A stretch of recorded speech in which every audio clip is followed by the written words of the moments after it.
12 o'clock on your Tuesday afternoon. Welcome in. It is the halftime show. Tyler Head along with you. Terry Ford, fashionably late as always whenever he decides to get in here. A lot to get to today as we navigate on a little bit farther away from spring football. Is now over a week out. A lot of conversation right now revolving around what's going on with the transfer portal.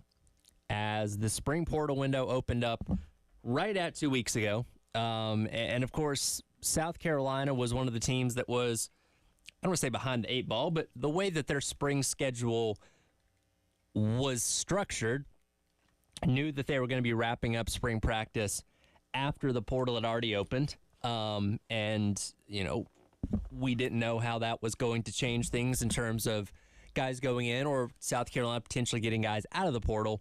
And of course, the Beamer and company having the exit meetings, as they like to call them, you know, at the end of the beginning of last week after spring practice to give all these guys assessments of where exactly they stand and if they decide they want to stay with the program or go elsewhere. But as we sit right now, and again, the portal window does officially close today. Now, as Chris Clark pointed out in the last hour, you can put it in a request, and it could take up to like 48 hours for it to become officially official. So we could still yet see some names for South Carolina go in the portal at the 11th hour, essentially. But where we stand as of right now, you got to feel pretty good about what South Carolina is losing in the portal, that being Sidney Fugar and Keenan Nelson Jr. Sidney Fugar, of course, coming in as an offensive lineman a season ago out of Western Illinois, that we knew was not going to be ready right out of the gate. We knew he was going to be a guy that you were going to have to develop and get up to speed on how to play in the SEC before he could be a consistent contributor, and unfortunately got thrust into a role really quickly and, didn't end up panning out. So he's going to go seek an opportunity elsewhere. Keenan Nelson Jr., somebody that got his opportunity to start, end of 2022, beginning of 2023, as he was kind of the first of the cycling of guys at that slot corner position that we saw so many different bodies occupy over the course of last season. Obviously ended up kind of falling by the wayside as the season went along and is also seeking his other opportunity. But as we stand right now, and Chris even said it last hour, based on what he's hearing, and he's got his ear to the ground of the South Carolina program better than anybody, nobody really on the radar to leave this team as of right now. So if those are the only two guys you're going to lose, which qualify into that healthy transfer category, I'd say you feel pretty good coming away from the spring. Oh, yeah. I mean, you're not losing some big integral piece to what you're doing. No offense to Keenan Nelson or Sidney Fugar or, some of the other guys who have moved along, like a Jackson Hughes or Kelton Henderson, whatever. You're holding on to the guys that, like, you're too deep. Your too deep's fine. Yep. Nothing's happened to your too deep. And you want to add a receiver, and, you've had some visits, and we'll see where that goes. But in the losing category, losing people, again, fingers crossed, everything's going well. And when we talk about the transfer portal, we focus so much on the bringing in aspect of it, but it's just as important to hold on to the guys that you have. And yeah, South Carolina did lose some notable names in the portal back in December, most notably Juice Wells. You also lost production at linebacker and Stone Blanton and Pup Howard and guys like that. Now, I think we can all agree that Beamer and company did a good job of supplementing those losses by bringing in the talent that they did so far. And you can make an argument they upgraded linebacker. Yeah, at linebacker specifically. Now, we'll see what happens at wide receiver because Juice Wells is a very darn good wide receiver that you would have loved to have had this season. But we do feel pretty good about linebacker. And so you won in that regard. And as we talked about, over the course of spring practice, if South Carolina does not land anybody out of the transfer portal, they don't add a single new body to any room over the course of this portal cycle, you'd still feel pretty good about where this team is at heading into fall. A complete 180 from where we were at a year ago. Well, I mean, you've upgraded linebacker depth. I think the linebacker position itself is better. You've upgraded your running back room a ton. You feel like you have enough offensive linemen that you should be able to shake the room and 5 should fall out that could be solid, right? And knock on wood, you don't have the injury issues you had a season ago. Right. And so, I mean, tight end position solid. We'll see with the wide receivers. You brought in some interesting pieces. Let's see how they fit. You're not lacking for depth. Right. And then you're just waiting to see out of your young guys who's going to step up and be the corner across from Odie Fortune. And you hope whoever that is can hold their own in a very difficult league. Right. So, really, the wide receivers are a question, and the corner spot is a question. The offense, and look, maybe I don't know, maybe I have a head injury. I feel like you're going to find a solid offensive line out of this crew. I know last year was terrible. A lot of it was injury, and you were playing guys, Tyler, that you didn't want to play, but you had no choice. Yeah, and you return, productive guys like Rashawn Lee, obviously Trevon Balltree, Babalade, have a year of experience under their belt. You bring in experienced guys that have played elsewhere. Torselli Simpkins is a name that's getting brought up a lot, and yes, I would understand why people don't look at an FAU transfer and think it's very sexy necessarily, but he's turning a lot of heads from everything that we've heard that could be a serious factor on this line. Yeah, I mean, and what are you going to get from the kid Parks from Oklahoma? He might have had the best block in the spring game. He's still driving that cat down the road. He took the Michael Orr approach, take him to the bus. Just looking for a dumpster he can throw the guy in.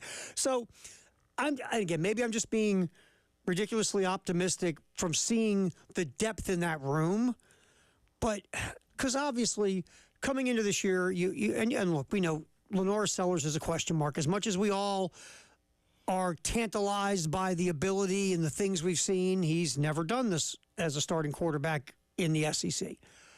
But the biggest thing is none of the rest of it matters if the offensive line is like it was last year. Sellers doesn't matter, and the running backs don't matter, and the wide receivers don't matter if you can't figure out and fix your offensive line. Right. And I know that it was last year because of the injuries. Year before that, it was better, but it still wasn't. They weren't being nominated for the Moore Award. Sure. So I get there are people, and I've had people say to me, this offensive line's been a problem since Beamer's been here. I just feel like, you have enough depth of guys who are veterans who have been productive in other places, and again, you never. I don't care if it's a 10-star freshman. You want to stay away from playing freshmen on the offensive line in the SEC.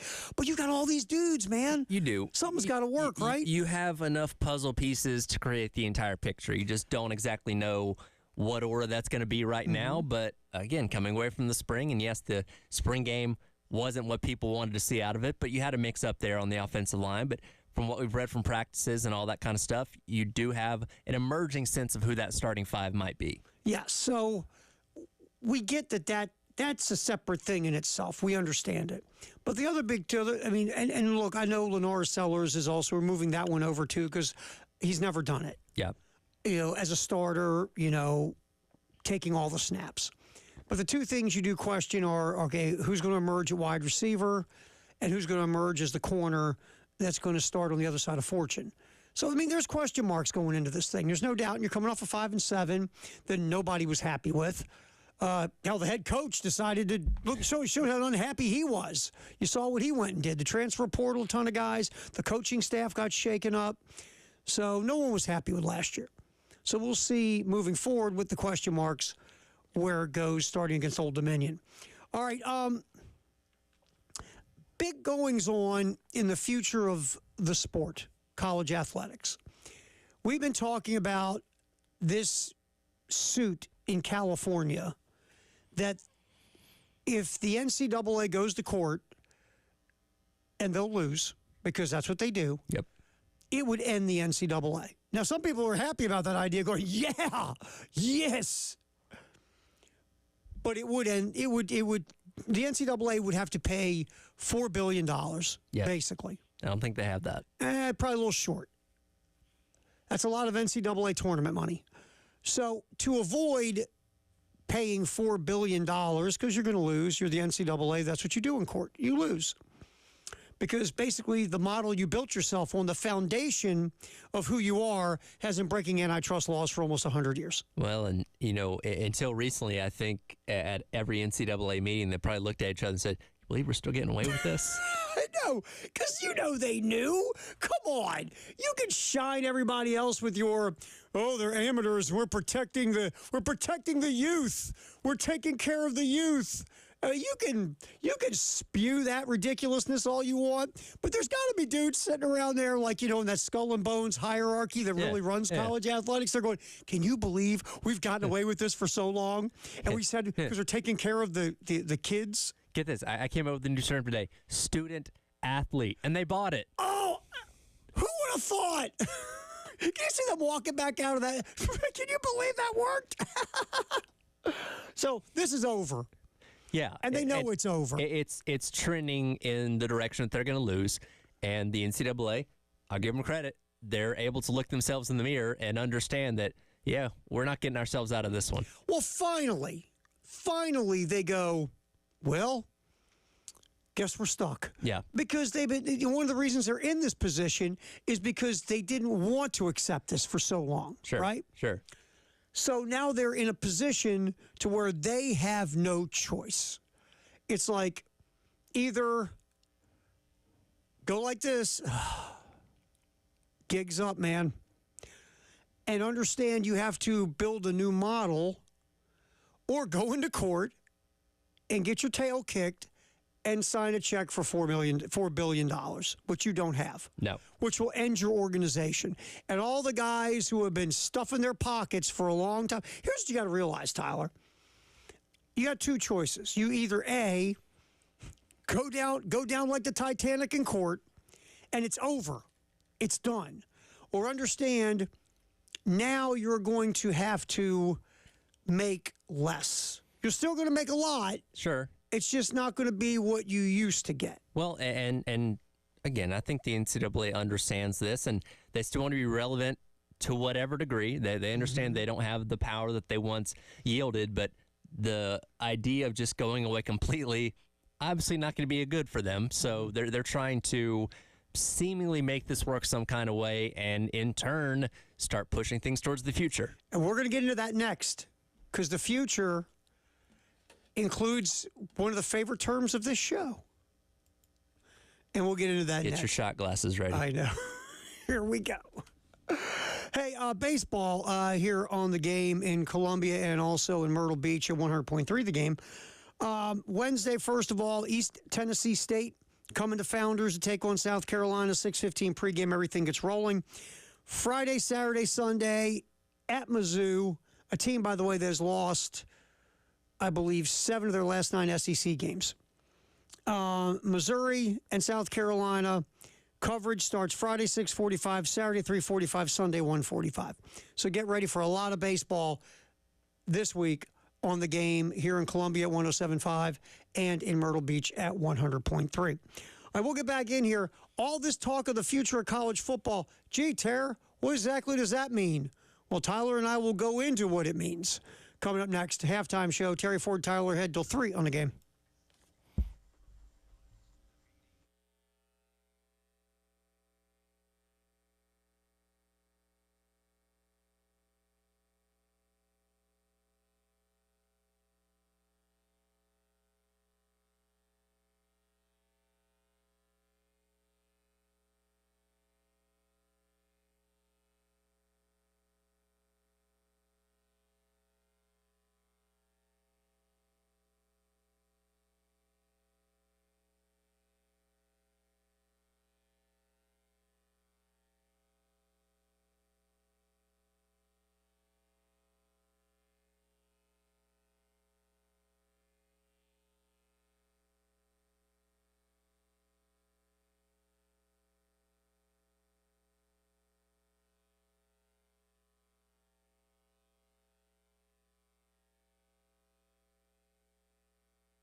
We need an all Ramones day. Just nothing but Ramones. I'm cool with that. Yeah. All Ramones day, all Sublime day. I'm also a huge Springsteen guy. All Springsteen day. You know what's funny? I love Britney Spears. No, okay, I made that up. Yeah. Hey, I do too. Not ashamed.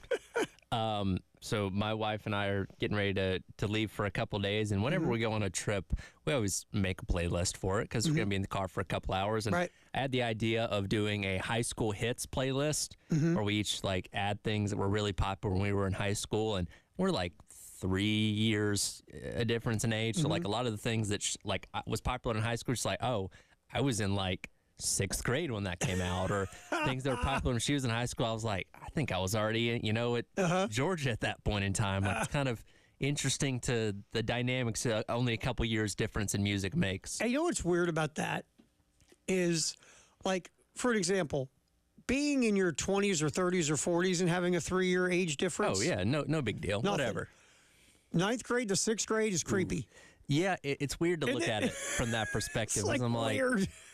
At that point, like even like the senior dating a freshman, because we all knew that guy as a senior. That's like, man, there's this girl. It's like, bro, and don't. And ready? Yeah, but she's hot. Doesn't matter. No. She's a freshman. No, dude. You're a senior, bud. Don't do it. Don't be that guy. But then 3 years, but if she's 30 and you're 33, no whatever. one blinks. Right. No one blinks. It's so funny. funny. My girlfriend's 2 years younger than me. Okay. So that's not too bad. She'd have been a sophomore. I was a senior. Yeah, I wouldn't have done that sure. because I was a is- senior. that is on the line of acceptability, I would say. But being a senior, you wouldn't do that. Sure. Because the minute you do that, you're like, what, dude, can't you get an upperclassman? Yeah, you get clowned by all your friends. Oh, absolutely. And that mattered then. Oh, totally. That mattered then. even if she was really, really, really hot and you were totally out kicking your coverage, you can't do it. Yeah. That's a rule. You can't do it. So, yeah, it is interesting when you kind of take it to that context of, wow, you were in 6th grade when I was in 9th. It's weird. Now I'm a little weirded out by this whole thing.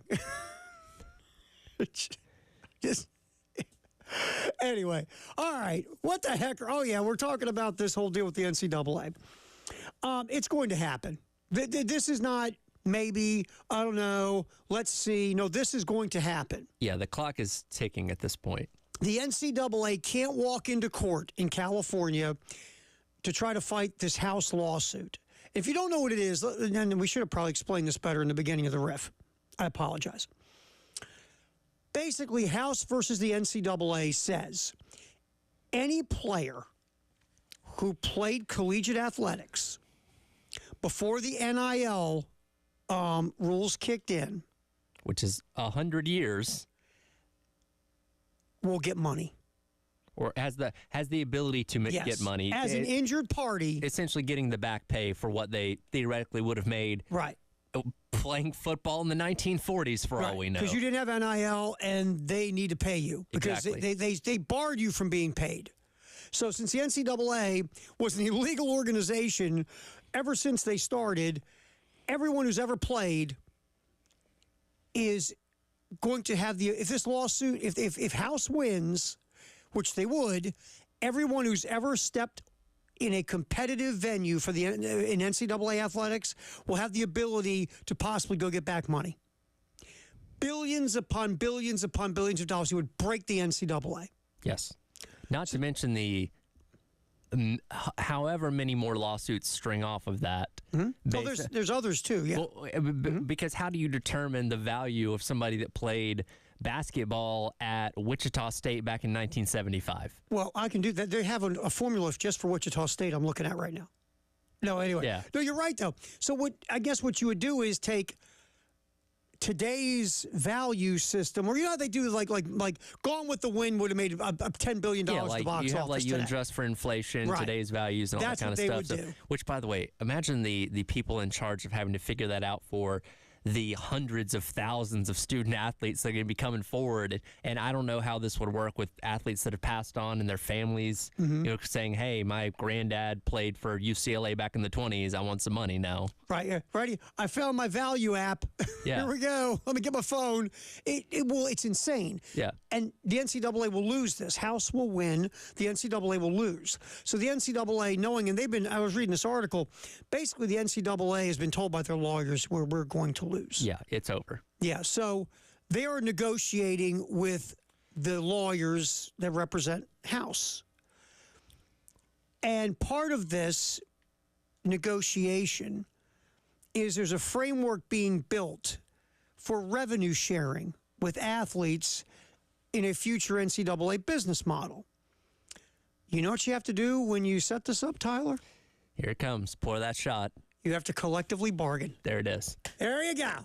There it is. Like every other professional sports league has a players association, a players union that speaks for everyone. So when it comes to TV contracts, when it comes to, player health and safety, they are the ones that sit down with the league and say, all right, here's what our players expect. Here's what our players are demanding of you. And let's meet in the middle somewhere. And basically you then go to your collective player body and they vote on the agreement that you have come together with, for lack of a better term, ownership. Yeah. And then once it is ratified with a majority vote, that becomes a binding agreement that nobody's going to court anymore. Yeah, you sign on the dotted line that these are the agreements we have for X number of years in this respective league. Litigation's over, and let's just say 4 years, it makes it easy. Mm-hmm. Every 4 years you renegotiate this deal with the players.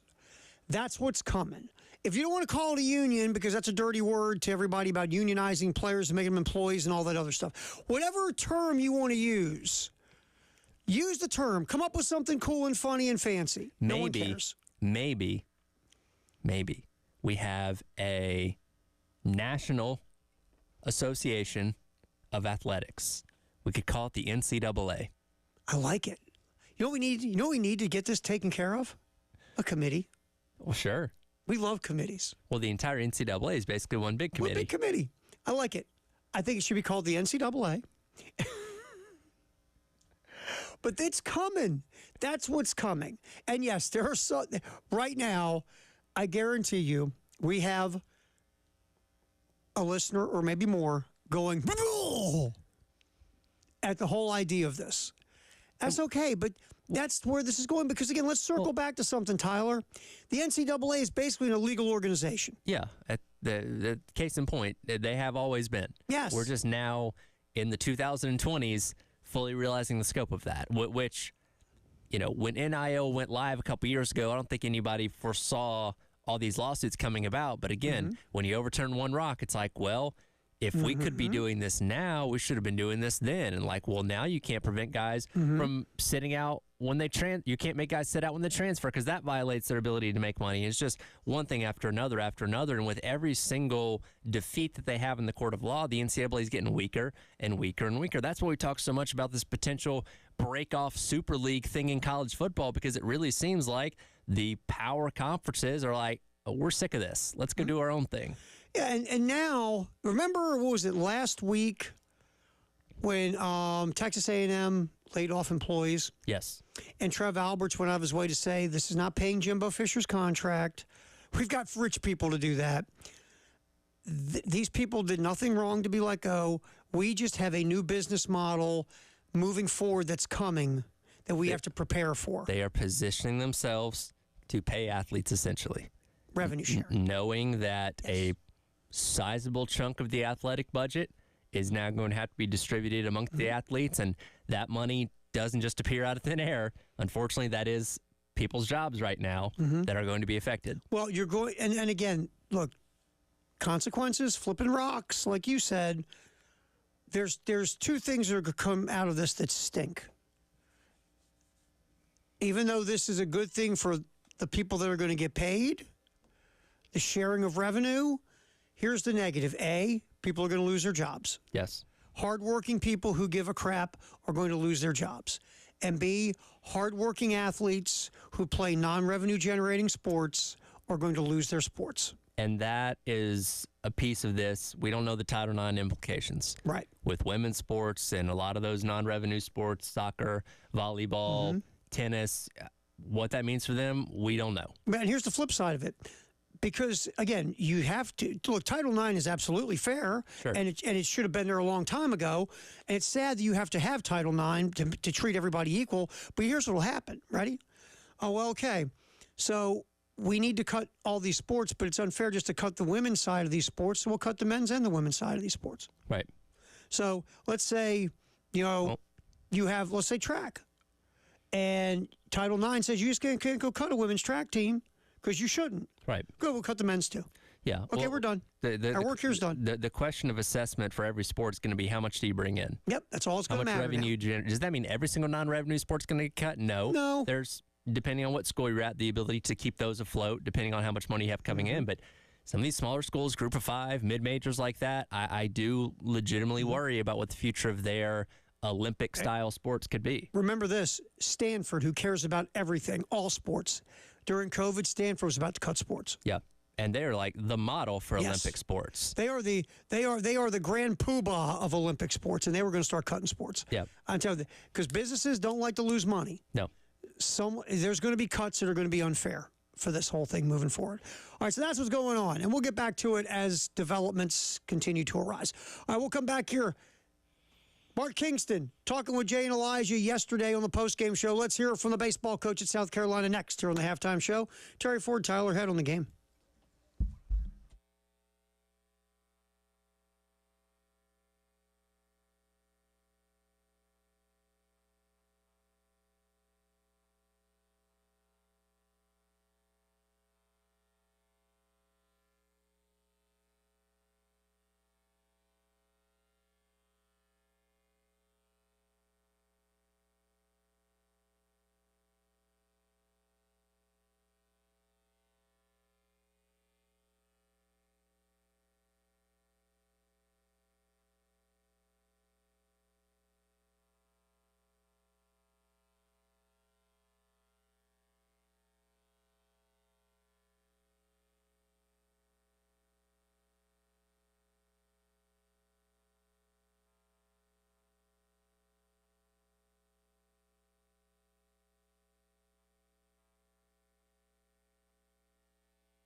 Sponsored by the Men's Clinic of South Carolina. Halftime show. Terry Ford, Tyler Head on the game. Mark Kingston, head baseball coach, coming off a series win over Kentucky at Founders over the weekend, was talking with Jay and Elijah on the post-game show yesterday. Did you get the part in there where he took the shot at Jay? Which time? In the beginning where Jay was doing that thing where he was trying to do something funny and Kingston went, wow. So for those that didn't get to listen, Jay had like a minute-long setup for a joke that included a Simpsons reference. Yep. And Coach Kingston was like, man, Jay, you're not really supposed to take that long to set a joke up. It was really funny. It's like, and Jay's like, wow, and then Kingston was like, so you really dig the Simpsons that much, Jay? Or whatever he said to him. It was pretty good. All right, so Coach, besides making fun of Jay, which he does on a weekly basis, much to our entertainment, Coach Kingston talked about a bunch of different things coming off that successful weekend series win over Kentucky. Let's kind of zero in on this lineup. And, you know, one of the things that has happened is Austin Brindling has really emerged as the leadoff hitter. He was a guy that came in from North Florida. You looked at his numbers in the offseason when he transferred. You're like, leadoff guy. Yeah. High on base percentage, can steal bags. This guy screams leadoff guy. Well, and we listened, you know, Coach Kingston last week told the story of Brindling. Had a hitch in his swing. They had to work through his swing issues to get himself to where, you know, he could actually compete in the batter's box against SEC pitching. Took a while. They finally got him there. And now here's Mark, Coach Kingston, his discussion on Brindling's emergence. Cut 7, Tyler. Yeah, well, he's become now exactly what we recruited out of the transfer portal last summer, a prototypical leadoff hitter that can get on base, take, like I just mentioned, very mature at bats, hard to strike out, takes his walk, puts the ball in play, and can score from first on a double and go first to third. He's all the things that we recruited. He just wasn't quite prepared to make the quick transition when he came over from North Florida. It took him a long time to kind of get his game up to speed for this level, but now that he has, I'm really glad that we gave him the opportunity because he's run with it, and he's really been a spark at the top of the lineup. Okay, it's 25 at bats. So obviously you have to continue on, and the league will adjust to Brindling. Brindling will have to adjust to what the league adjusts with him, and all that mumbo jumbo. But right now in 25 at bats, you have a 500 on base percentage, 4 walks, 6 strikeouts, 440 slugging. So his OPS is almost 950. His batting average is 400. Again, it's a small sample size, but what we've seen so far, if he can continue to be productive in this manner, you put him at the top of the lineup. Like I said, he can run. Right now, he's only stole 1 base in 3 attempts. He's been picked off twice, so obviously you got to get himself together there. But he's got the speed to steal bags. To go with the on base percentage, if he can be this guy, Tyler, and be the lineup table setter, that really gets everything cooking from the top of the order. Yeah, no, he's definitely made the most of his opportunity, and like you said, it was a work in progress to get to the point where you wanted him to be, and in a way, like you mentioned, the league is going to catch up to him with the more film they get on him, the more at-bats he takes, where those numbers are going to dip a little bit, but if he can continue to play at this high level in that leadoff spot where he's just getting on base at such a high clip, that is going to build well for you extremely well going forward. And switching over to the pitching side, we talked about so many things over that 3-game series yesterday. You know, the 3 home runs in the 9th inning to tie the game. The game-winning home run, obviously, Blake Jackson was very instrumental in all that. The 10 running Kentucky, the start from Dylan Askew, all those things we got into. We got to go back and rewind to Game 1. Where Roman Kimball and Ty Good combined for a really nice outing. And that feels like that you're going to see that combination. Maybe it's the Friday night combination for the foreseeable future. Because, again, Kimball comes in. He's almost like an opener in Major League Baseball. He opens, throws about 3 innings, maybe 4, you would hope.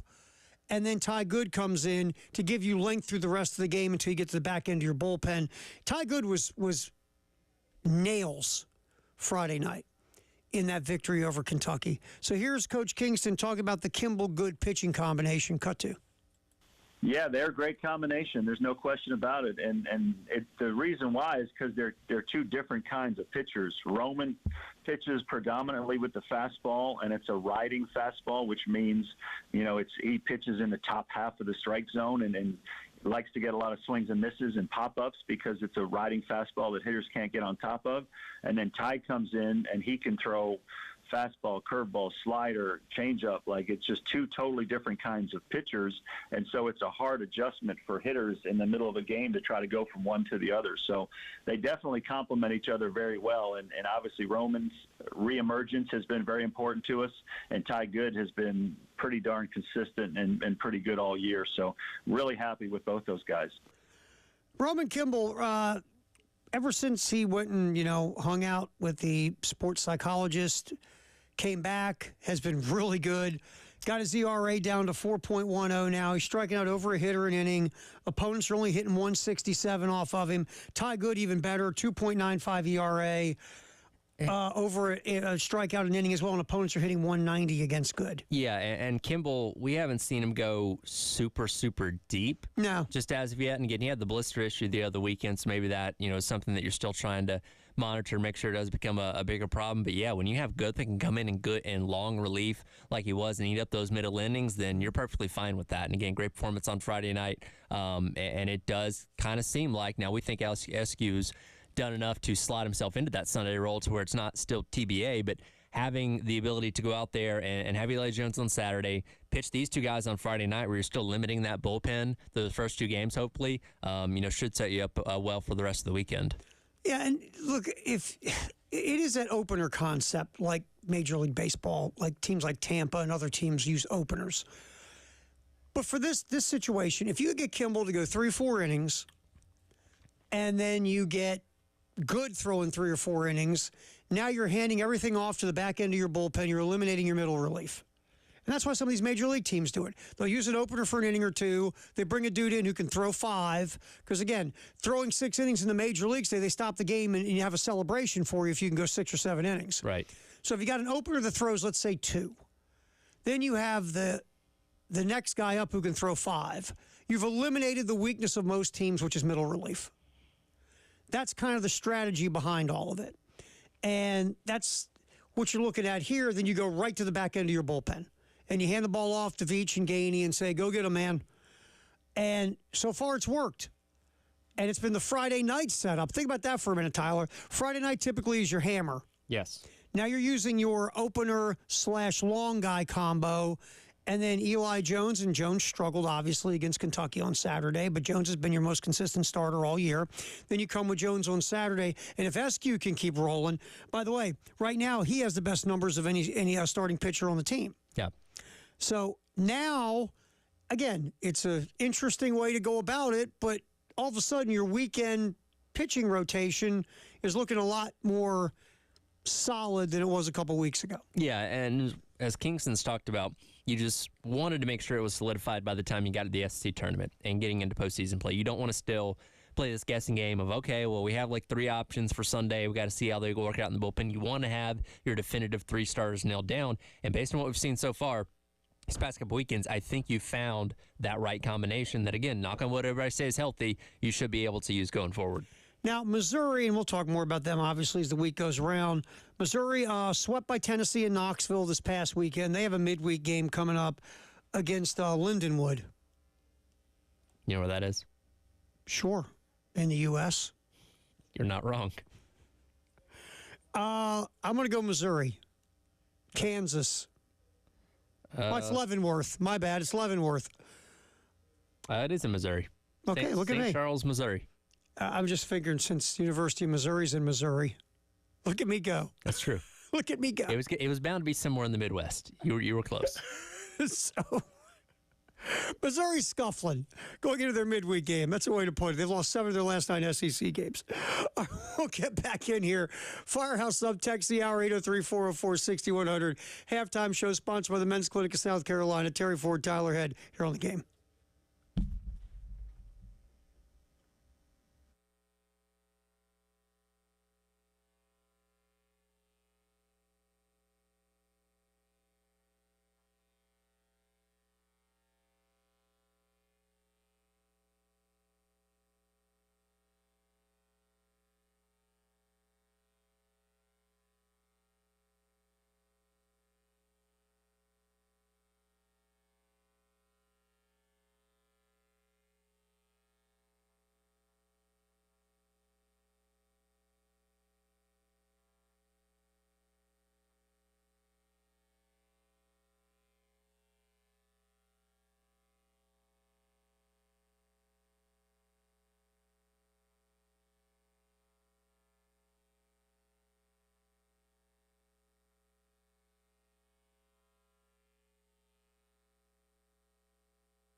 803-404-6100. That is the phone and text line.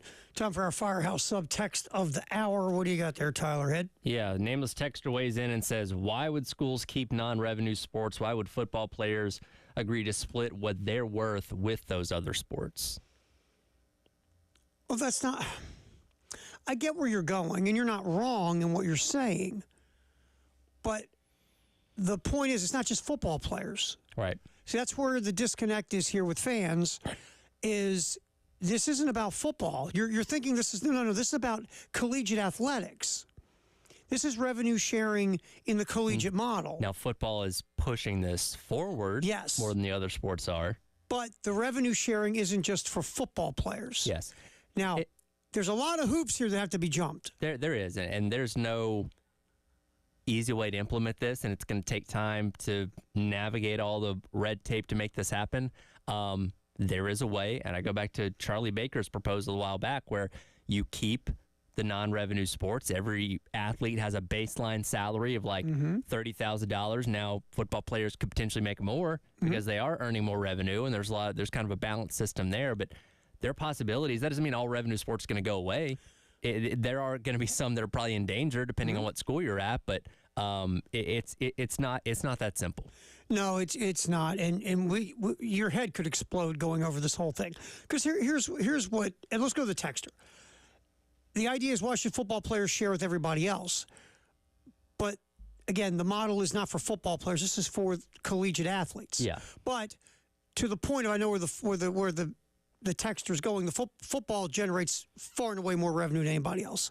It's, football's way up here, then it's basketball, then everybody else is like, there's some areas baseball will generate revenue. Sure. Most places in America, baseball does not generate revenue. No.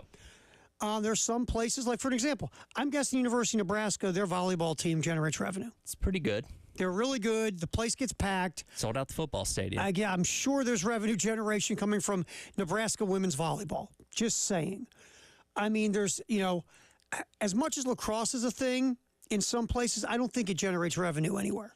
But it is a thing. Like where I'm from, lacrosse is a thing. Yeah.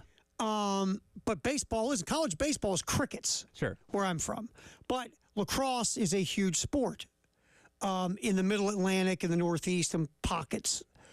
So it's football, basketball, and everybody else. And really, basketball gets split up.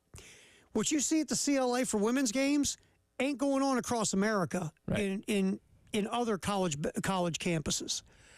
That's another thing. So, but I think women's college basketball is safe, obviously, because of men's college basketball. Right. And the women are getting better. The attendants are getting better. Things are getting better, but it's still not anywhere near what men's college basketball is in America. Sure.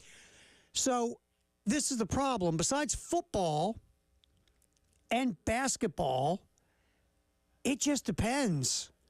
And some sports, look, crew is never a thing anywhere. No offense. It's a tough sport. Go paddle a boat. Yeah, it's not easy. It's not easy at all. And they're typically practicing at 6:30 in the morning and all that other stuff, but it's not a revenue generator. Well, not a lot of people go out to watch crew. That's it, too. Nobody goes, hey, let's go sit on the side of the lake and watch crew. You do have to weigh the entertainment value of these sports, because at the end of the day, if it's entertaining, people are going to watch, people are going to buy tickets to go. Like that matters. Right. I mean, field hockey, other sports. Look, all these athletes, like a crew athlete, you want to tell them how much work and sweat goes into doing that? Yeah. It's nuts. Hey, tell you what, for fun, go get in a kayak and paddle the kayak around the lake for a little while, or around a body of water. Sure. They work as hard as anybody. Lacrosse players, field hockey players, soccer players, which doesn't generate revenue collegiately in this country. I mean, all these other non-revenue generating athletes are busting their hump just like football players and basketball players. But because they don't generate revenue, they're in danger. That's what we're trying to say. Right. And I think the model might end up being they get X amount of money, like 30. We'll use the 30 grand number.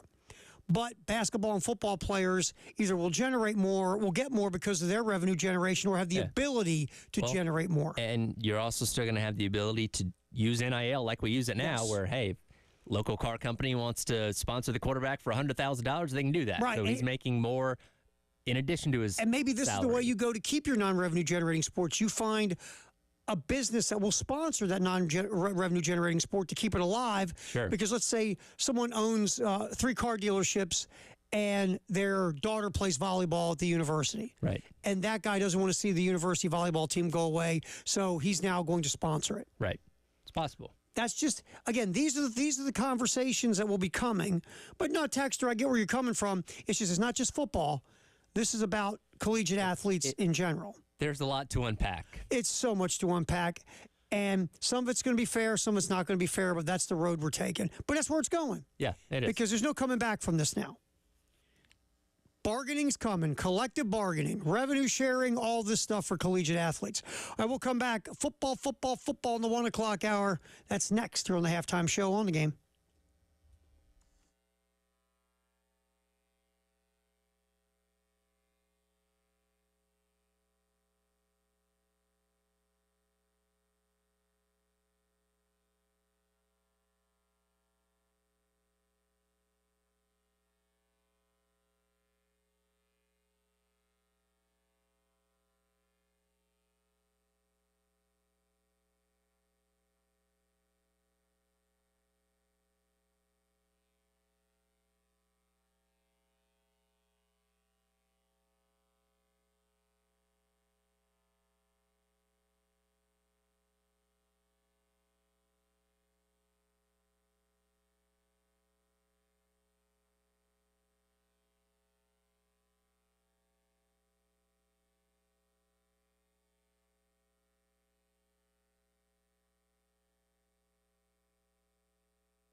Halftime show, Terry Ford, Tyler Head, sponsored by the Men's Clinic of South Carolina here on the game in Columbia, Florence, Myrtle Beach. Thanks for hanging out with us as we roll till 3 o'clock. 1 o'clock hour, we do football, and football. Sponsored by Atlantic Windows and Doors.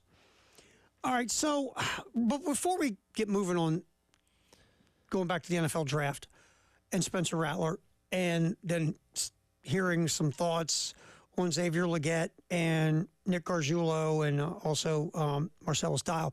Go back to the texter real quick. Okay.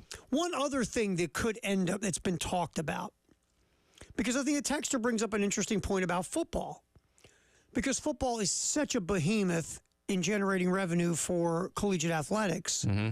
There has been talk, do you just separate football? And everything else stays in more of an traditional NCAA model. Again, you still have revenue sharing, but you take football and make that different from everything else. That's something that's been talked about as well. Like, you have basically, because football is different from everything else, but you truly set it officially away from everything else. Yeah, and has there been a push in that direction?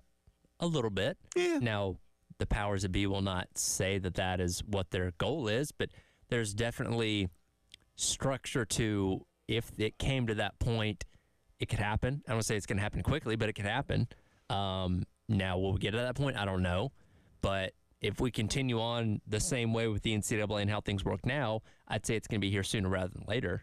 I mean, we see now, because again, there's no logic anymore. Anybody tries to make logic out of college athletics, it's like we have to let you out of the car and we have to kick you into the woods. But think about it, it's too late now because the door's shut, locked, and bolted, and everything else, and the house has been torn down. But for an example, let's go back to what was the Pac-12. And things, look, and let's just say for football reasons, those schools had to move on. And I get it. But think about logistically, it's a nightmare. Yeah. And, UCLA, and we'll use volleyball again. UCLA's volleyball team is going to play at Rutgers. Yes. How dumb is that? I mean, I get look, football's dumb too, don't get me wrong. Mm-hmm. But at least football, there's a ton of money here, right? Ton of money. You're playing once a week. So the wear and tear of, I don't know, and you do have teams that are on the West Coast as well. So let's say 4 or 5 cross-country flights for football when it comes to away games, or almost cross-country flights, some games in the Midwest, that kind of stuff. That's one thing. But when you're talking about baseball, when you're talking about volleyball, when you're talking about basketball and having to do this 15, 20 times over the course of the season, that's a little bit different. So could there have been something where Southern Cal and UCLA are in the Big Ten in football, but you have some other entity, all their other sports are in? We see it. Look, Notre Dame does it. Sure. Other schools do it in sports. Why couldn't you take a bigger approach to say, all right, this is for football, and these are going to do something for everything else? Sure. Because this is madness, and the money you're spending is crazy to take every sport you have, and Rutgers going to Southern Cal. Yeah. I mean, it's just crazy. And that's why people bring up this idea of a super league where you just you don't dissolve the conferences because they still exist, but you're structuring this league. Let's say it's 70 teams with what we know as Power 5 right now, with a North, South, East, and West, and maybe split those into 2 divisions and go from there to where the ACC, the SEC aren't necessarily mattering in this case, because, again, it's what shapes so much of the reconfiguration and realignment in college football that, yes, and to a degree, it's not really helping football out in a lot of ways because it's just turned into madness at this point. But again, these schools are seeking opportunities to make more money, and they'll do what they have to do to make it. All right, so that was in my head when we went to the break. It's like there are conversations about football being its own entity, and that would be something that could change this entire model. Again, revenue sharing is coming for all these collegiate athletes in some way, shape, or form, but football could be a different, a totally separate thing. And you brought up the NIL. There are NIL deals, and there are athletes making huge money in NIL in non-revenue generating sports because their social media following is so gigantic. Like what's her name? The gymnast Olivia Dunn. Yeah. 7 bazillion followers, right? Sure. So she's making NIL dough, even though she's doing something that's typically not a revenue generating sport. Right. So that's also there for athletes. All right, football, sponsored by Atlantic Windows and Doors.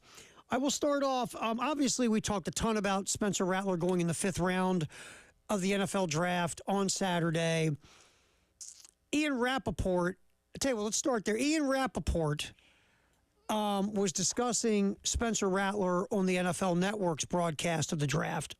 Talked about football-y stuff, about height, lack of speed, maybe taking too many sacks, has to get better decision-making, all these other things that, are scout talk and are legit in some way, shape, or form. But then Ian Rappaport brought up the documentary. And if you didn't hear this, let's set everything up, Tyler, by starting there. Richard, that is some of the issue. The ceiling for Spencer Rattler. Teams really wondered, can this guy be a long-time or even short-time starter? Is he going to be a career backup? I want to go through some of the teams that did work and visited with him who might have a need at backup quarterback. Texans, Seahawks, Colts, of course, have Flacco. Giants did not end up taking the quarterback. The Raiders, of course, did not. The Packers as well. But I want to mention something in addition to this. And this is kind of weird to say, honestly. Spencer Rattler did a reality show in high school. It's called QB1 Beyond the Lights. It did not make him look great. And it is unbelievable how many different teams mentioned to me the image of him in that show and how they can't get it out of their heads, which I think would be a public service announcement to all 17-year-olds. It is fascinating as teams weigh whether or not to draft him. I won't dig back up into what I said about it yesterday with my whole opinion on that. 2 things. A, if that's really true, it's asinine and lazy and isn't based in reality, because whoever you are at 17 is not you at 22. As I said yesterday, Tyler, let's go do a reality show. All those front office people who want to hold that against Spencer Rattler, let's do a reality show of you when you were 17, dude. Sure. If I did a reality show when I was 17, I said this yesterday, I'd be on some juvenile detention farm. Right. Digging. So that was 1. 2, I just feel like there's more to it than that, because it's so out there and so lazy. It feels like there's got to be something else to put him down draft boards, because that just makes no sense. But then Adam Schefter brought up something very interesting when he was on with Pat McAfee yesterday about Spencer Rattler falling down the draft board. And here's Adam Schefter from ESPN, his thoughts on why Rattler lasted till the 5th round. You know what I think it was with Spencer Rattler more than anything else? The 2 teams that liked him most, in my mind, based on the people I spoke to, were the Denver Broncos and the Atlanta Falcons. And I think they had a mid-second, early 3rd round grade on him. And Spencer Rattler's big problem there was that the Broncos went Bo Nix at 12, the Falcons went Michael Penix at 8, and his 2 best options closed up immediately, which left him sitting on the board longer than a lot of people think. I think that had as much to do with it as anything else. You can talk about all the other factors, but there were some people on some teams, and I know this because I asked them before the draft, how high do you think Spencer Rattler's going to go? Mid-second, early 3rd. Well, the problem was 2 potential landing spots closed up really quick, and that caused him, in my mind, to slide further than a lot of people thought he would. Now, that makes some sense, right? 2 teams really loved you, but they took quarterbacks in the 1st round. They really reached for quarterbacks in the 1st round in some way, shape, or form. So now you're looking at, whoops, okay, there's a vacuum. Now, it still doesn't explain, like, the Rams and the Raiders and the Giants, teams who conceivably need a quarterback, the Saints, who waited till the 5th round to take them. Right. So there's still a WTF on this, even though what Adam Schefter says makes sense, right? Yeah. It does. But there's still something else out there. I just don't believe that stupid documentary matters. And if it does, whoever thinks that matters should be fired. I'm not going to lie to you. If you're judging a 22-year-old young adult on what they did when they were 17, that's not a healthy view of how to scout future NFL players. It's just not. Right. I mean, why don't we go on everybody's Twitter? I said this yesterday, but it's okay to draft Lawrence Phillips in the first round. He bounced some girl in her face downstairs. How about Jeffrey Simmons with the Titans who beat up a woman in the parking lot? I brought up Randy Gregory yesterday. Randy Gregory, who committed God knows how many felonies. Yeah. So basically, we're saying it's okay to beat the hell out of people, Sure. but it's not okay to make a dopey documentary when you were 17. Is that what we're saying? Yes. Okay. Just want to be clear. That's where we're going with that. That's the criteria. Well, I mean, Baker Mayfield got arrested in college. He's still number 1 overall. That's okay, too. Oh, it just the moral of the story, don't make a documentary when you're a teenager. Yeah. Everything else is open whatever season. Whatever you do, just don't let cameras record you. Exactly. Hey, violence toward people, no big deal. Domestic abuse, no big deal. Just don't make a documentary. And as terrible as this sounds, to a degree, there is validity to the fact that when you have tangible evidence, proof, video, recording, whatever it may be, that people can continue to reference into the negative connotation of your character, that lasts longer than, yes, they're even like the domestic stuff.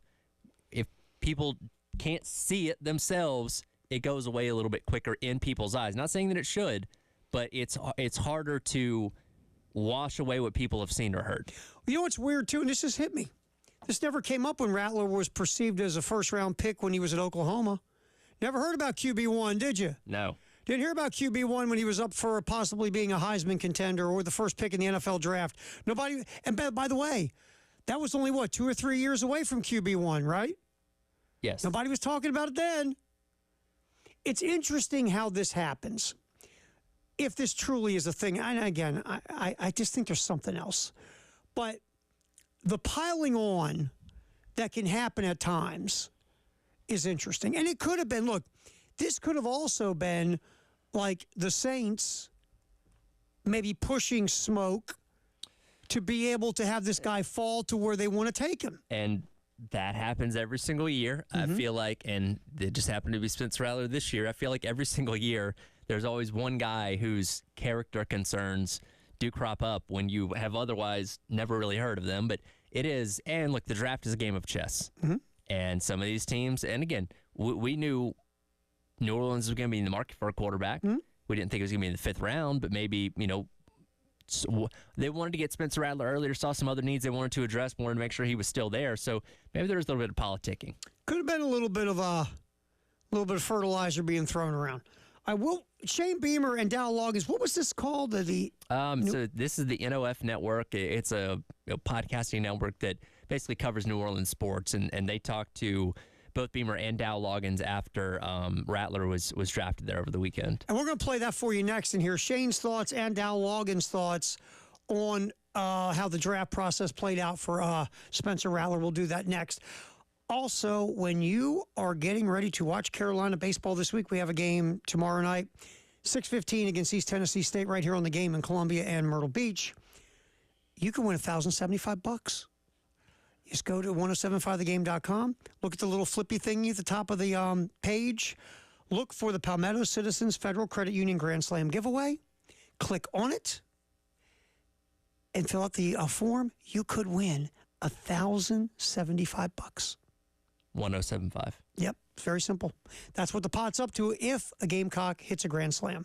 We'll do the drawing the next weekday, and it could be you, but there's only way to get your name in, and that's by filling out the little form at 1075thegame.com. Let's come back here. Shane Beamer and Dow Loggins' thoughts on Spencer Rattler and how this whole draft thing went for the former South Carolina quarterback. We will do that next on the Halftime Show, sponsored by the Men's Clinic of South Carolina. Terry Ford, Tyler Head on the Game.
Rolling football here. The 1 o'clock hour, sponsored by Atlantic Windows and Doors, here on the halftime show in the game. All right, now we played you the Adam Schefter, his thoughts on why Spencer Rattler fell in the 5th round. That was new. That was yesterday on the Pat McAfee show. We gave you the original thoughts of Ian Rappaport over the weekend. That was Sunday as Rattler was falling down the draft board, correct? Saturday. Or is that late Saturday with Yeah, Rappaport? it was Saturday. Because of course he was the last or the next available quarterback on Kuiper's big board, and 137 picks between quarterbacks, which had never happened before. Never happened so before. The questions were starting to be asked of, okay, what's going wrong here? Because you and I, not to say that he was going to be a third rounder or second or third rounder going in, but when you have 6 quarterbacks go off the board, well, somebody's going to need a quarterback soon. You figure whoever didn't get one in the first round would have taken him by no later than third. Sure. The third round. So we heard Rappaport, the original thoughts from Ian Rappaport on NFL Network Saturday. Then we heard Adam Schefter yesterday on Pat McAfee show. Now, let's move to Shane Beamer and Dow Loggins on the NOF network, basically a New Orleans podcasting network. We'll start, first of all, with the ball coach, Shane Beamer, on the negative narrative around Rattler pre-draft with this stuff about QB1 or any of this other negativity.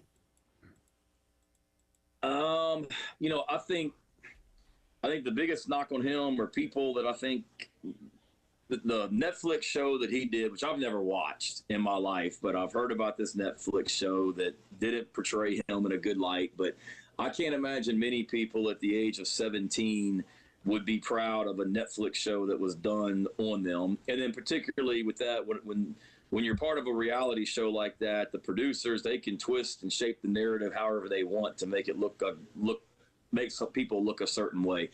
I never watched it. All I knew was what I saw with my own eyes, and I saw the way that people respected him and liked him in the football facility at Oklahoma. I know his family and how grounded he is. His mom and dad are awesome.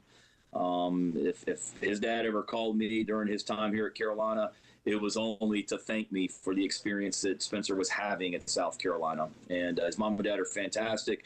Whole family's great. He's great, So whatever that narrative is on the outside, if people are basing that off of something that he did at the age of 17, then in my opinion, shame on them. He's grown so much and has the respect of so many. And Shane brings up a very interesting point I don't think we've touched on. I'm not a reality show guy. Not my thing, not my bag. If you like them, great. I'm not dogging you for liking them. Just not my thing. Occasionally I'll watch something. Like my girlfriend likes that Below Deck thing. Yeah, my wife or my mom watched that show. Yeah, for some reason, my girlfriend will watch PBS and watch Below Deck. It's just bizarre. I won't lie. The beginning of American Idol, because Simon was so funny because he just trashed people. When he'd tell them how awful they were and they would cry. Gold, my ears are bleeding. It's awful. Who told you were a good singer? My mom or your mother must hate you. So good. So did I watch that the first couple years? Yes, because he entertained the hell out of me. Sure. But I'm not a reality show guy. I'm just not. No Keeping Up with the Kardashians? Nothing like that? Never in my life. No? Not 1 second. No, thank you. Because look, and what Shane said is true, though. It's not reality TV. It's reality manipulation. That's what it is. It's meant to entertain you. Yes. No one is living their real life with a bunch of cameras following them everywhere. No. And look, no one. I brought up this point yesterday. Let's put ourselves in the shoes of 17-year-old Spencer Rattler. Mm-hmm. You're a high school senior. You're a 5-star prospect, committed to a blue blood program in Oklahoma. Mm-hmm. You're being told you're the best quarterback in the entire country. Mm-hmm. You're going to be a number 1 overall pick. Mm-hmm. You're going to be a favorite for a Heisman Trophy. You have got the world at your fingertip. His head was probably so big it couldn't fit in this room. Couldn't get in a car. If we're being honest. So from that perspective, I'm not justifying how he acted on the show, but I get it. He's 17. And here's the other part, too. So that you're the producers of this documentary, right? Yeah. You see Rattler. You see, like, again, he's a cocky kid. He's super confident, borderline, maybe some arrogance coming off of him because, again, he's 17 and everybody's kissing his tail about how wonderful he is. Right. And that's tough for grown-ups to handle. Sure. Forget a 17-year-old. Producers go, this angle. Cocky, arrogant kid. We're going to play up on that because people will watch that. like anything. That's more watchable to people because it's interesting. The ready helps little old ladies across the street. Boy Scout, wonderful kid, perfect kid, grounded, humble, modest. Does that sell? No, it doesn't. And let me ask you this question.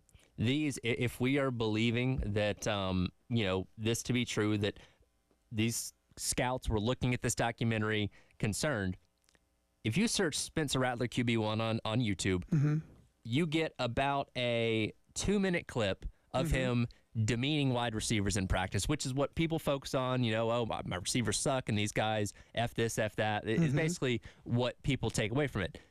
That's like the only thing people talk about. Now, I didn't watch the entire show either, but I imagine there were probably some redeeming things about Spencer Rattler if you watch the entire thing. Do you think these scouts actually sat down and binged this entire series, or do you think they just did a quick little search on YouTube and were like, oh, well, this clip doesn't look very good, and kind of drew some conclusions from there? I mean, I would go with what you just said. I'm not building these scouts up to be geniuses by any means. They make mistakes just as much as we do when it comes to evaluating players. So they're not this end-all, be-all, know everything about these kind of players, guys. So they probably looked at that clip, heard the perceptions of what people said about this, checked it out, saw 2 minutes of, oh, my God, what's wrong with this guy, and built their narrative from there. Sure. And again, of a 17-year-old.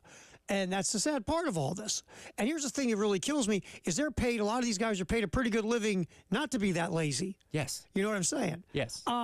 So, again, there's Shane talking on the NOF network. And here's Dow Loggins, also on the NOF network, on Spencer Rattler and how pro-ready he is at this point.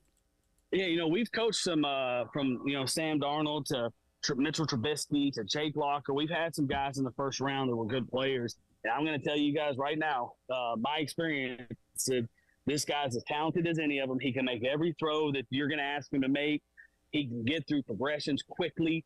And that's this whole thing. Like, yeah, he can make every throw. Absolutely. You guys just drafted Mickey and Jeff just drafted a guy in DA that's extremely talented. That's an NFL thrower. He can make every throw. He's got a quick release. His releases. I've had so many coaches through the scouting process this year, the draft process, text me and talk about, man, this guy's release is beautiful, and it is. But his ability to see things and get through progressions is what really gives him a chance to be a good quarterback at that level. On top of a guy that has enough suddenness in his body to hurt you with his legs and enough grit in the pocket to stand in there and take hits. So you're really talking about three things when you're looking about a quarterback, and it's decision making, it's accuracy, it's being fearless in the pocket, and he's got all three. And that's, I think, what people say. Hey, this guy's an NFL player. He's got NFL talent. I think that's what people in this process have seen from this guy. And he's going to get that in the fifth round. Unbelievable talent and value in that round. And so Dow hit some of the positives of Rattler. Now, was there reasons he was going to be? Let's say this just went the way everybody thought, Tyler, and he goes in the third round. Yeah. The things that you watched and you see scouts say, you see the things he has to do better. But a guy with some of the traits that Rattler has, and to fall into the fifth round that way, that's a win for New Orleans no matter what. Sure. You got a guy that does have NFL arm talent. He has things to work on, obviously, but you got a base of a dude that can make every NFL throw. Now, where it goes from here, we'll see. And you saved yourself a little bit of money drafting him in the fifth round as opposed to the third round. Yeah. All right, so there's some the latest stuff that we kind of pulled in about Rattler and what happened over the weekend to Spencer. Now let's move on to the other guys, the Xavier Legettes, the Marcellus Dials, the Nick Gargiulos. Let's get what NFL folks in those towns are saying about those guys. That's coming up. Craft Beer Card is back. Spend $30 a brewery. There's 12 craft beer locations. That's $360 value, only $79. Go to 1075thegame.com. Click on Sweet Deals. Get yourself a Craft Beer Card. It's back. I guess we'll say new and improved? Better than ever? Sure. Yeah. Craft Beer Card. Snag one. Enjoy yourself. Craft beer. Really good. Get back, and we'll hear about the other folks who were drafted from South Carolina next on the Halftime Show. Terry Ford, Tyler Head, right here on The Game.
Football here in the 1 o'clock hour on the game. Terry Ford, Tyler Head, glad you be hanging out with us.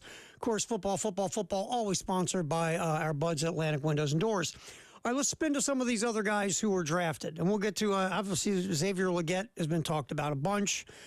Legette going to Carolina, last pick of the first round. David Canales, the new head coach of the Panthers. Here's what the new head coach, who was the offensive coordinator in Tampa before coming to Carolina. Here's what Canales says about Xavier Legette. Fantastic. Yeah, Darren, I mean, that's a great point you make right there. You know, just our offense, the versatility of how we use our players, just going back to last year in Tampa, even before it in Seattle, but just the versatility is huge for us. You know, so when you get a guy who can really run, a guy who can high point the ball, a guy that can carry it, and you can give him the ball different ways, short, you know, he just brings a lot of versatility. Now, with that being said, he's got a long way to go. He's got to learn our stuff. You know, he's got to, you know, figure out the system and find out how he fits into the whole thing, not just the pass game, but the run game as well, you know. So just speaking to that, you know, I think I'm really excited to bring his talents to our offense. And at the same time, I'm sure he knows, too, he's got a lot of work in front of him. I mean, Canales hit it with Legette. I mean, you can give him the ball on a crosser, and he'll run, 23 miles an hour to the end zone. You know, he can high point the ball deep. He made plays down the field. I mean, he had a heck of a year. Let's just be honest.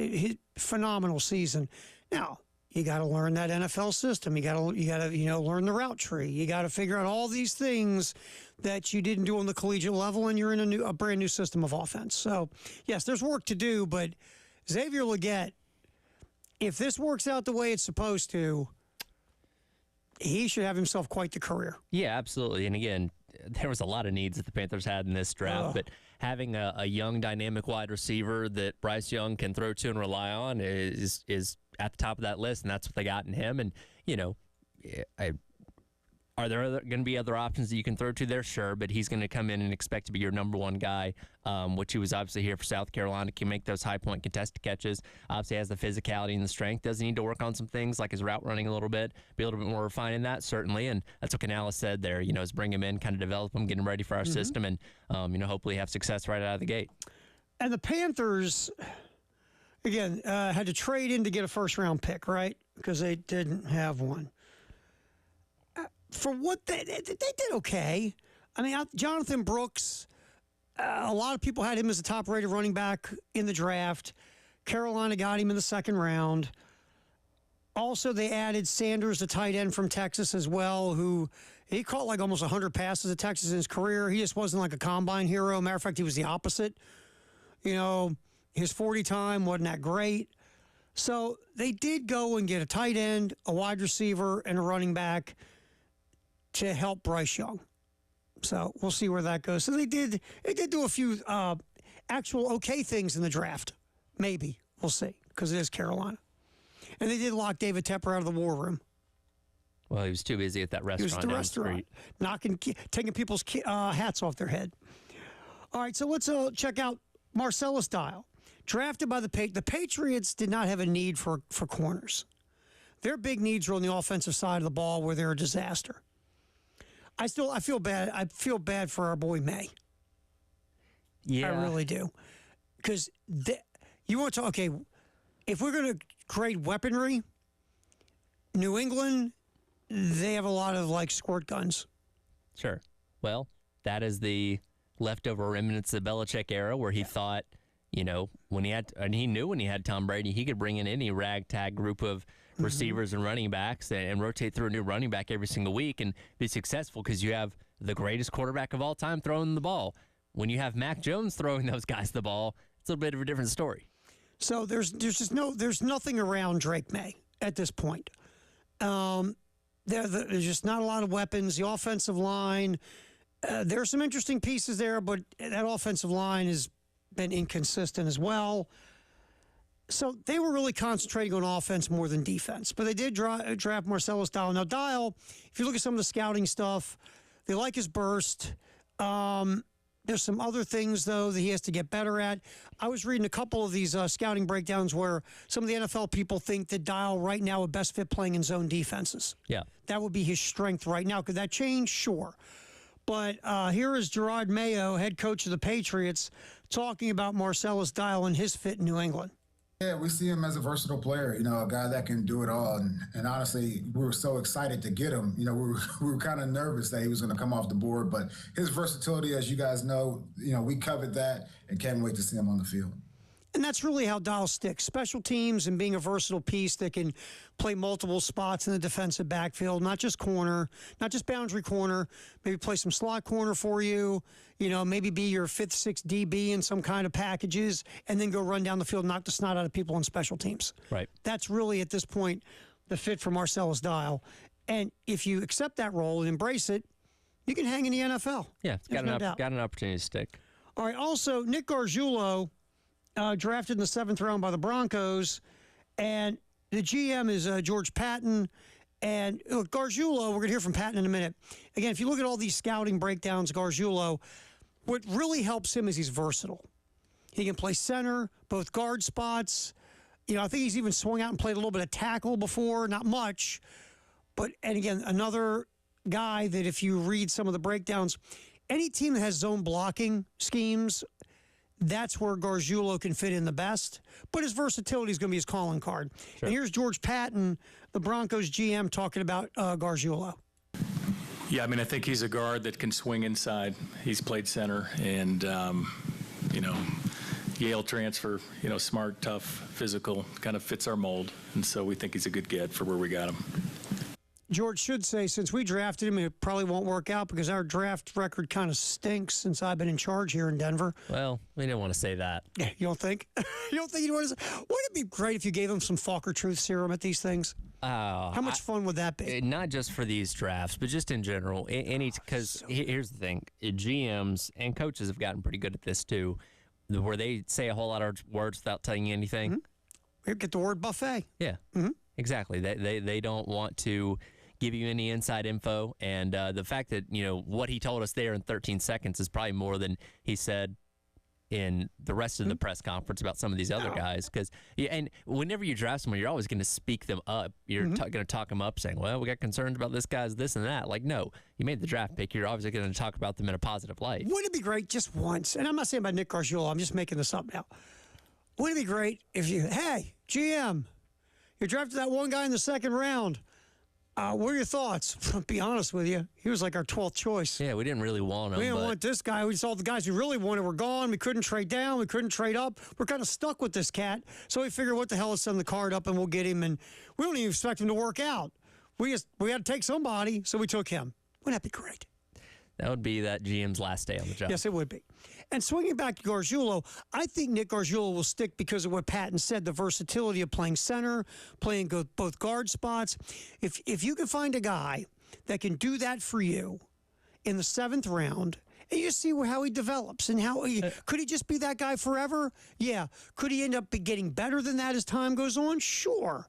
But that's where Gargiulo has a chance to stick in the league, especially in the beginning, because he can play multiple spots on the offensive line. Yeah, and if you're the Broncos, it's not a big risk, 7th round guy, so you're not tying a lot of time or money or investment in him as opposed to somebody you take up higher in the draft. And again, smart guy.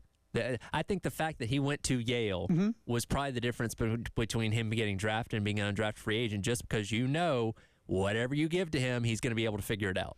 Remember, we laughed when he came in here for Garner Trust. We go, wow, we all just got a lot smarter. The IQ in this place just tripled. Yeah, very smart. Because the Yale guy came in. Yeah.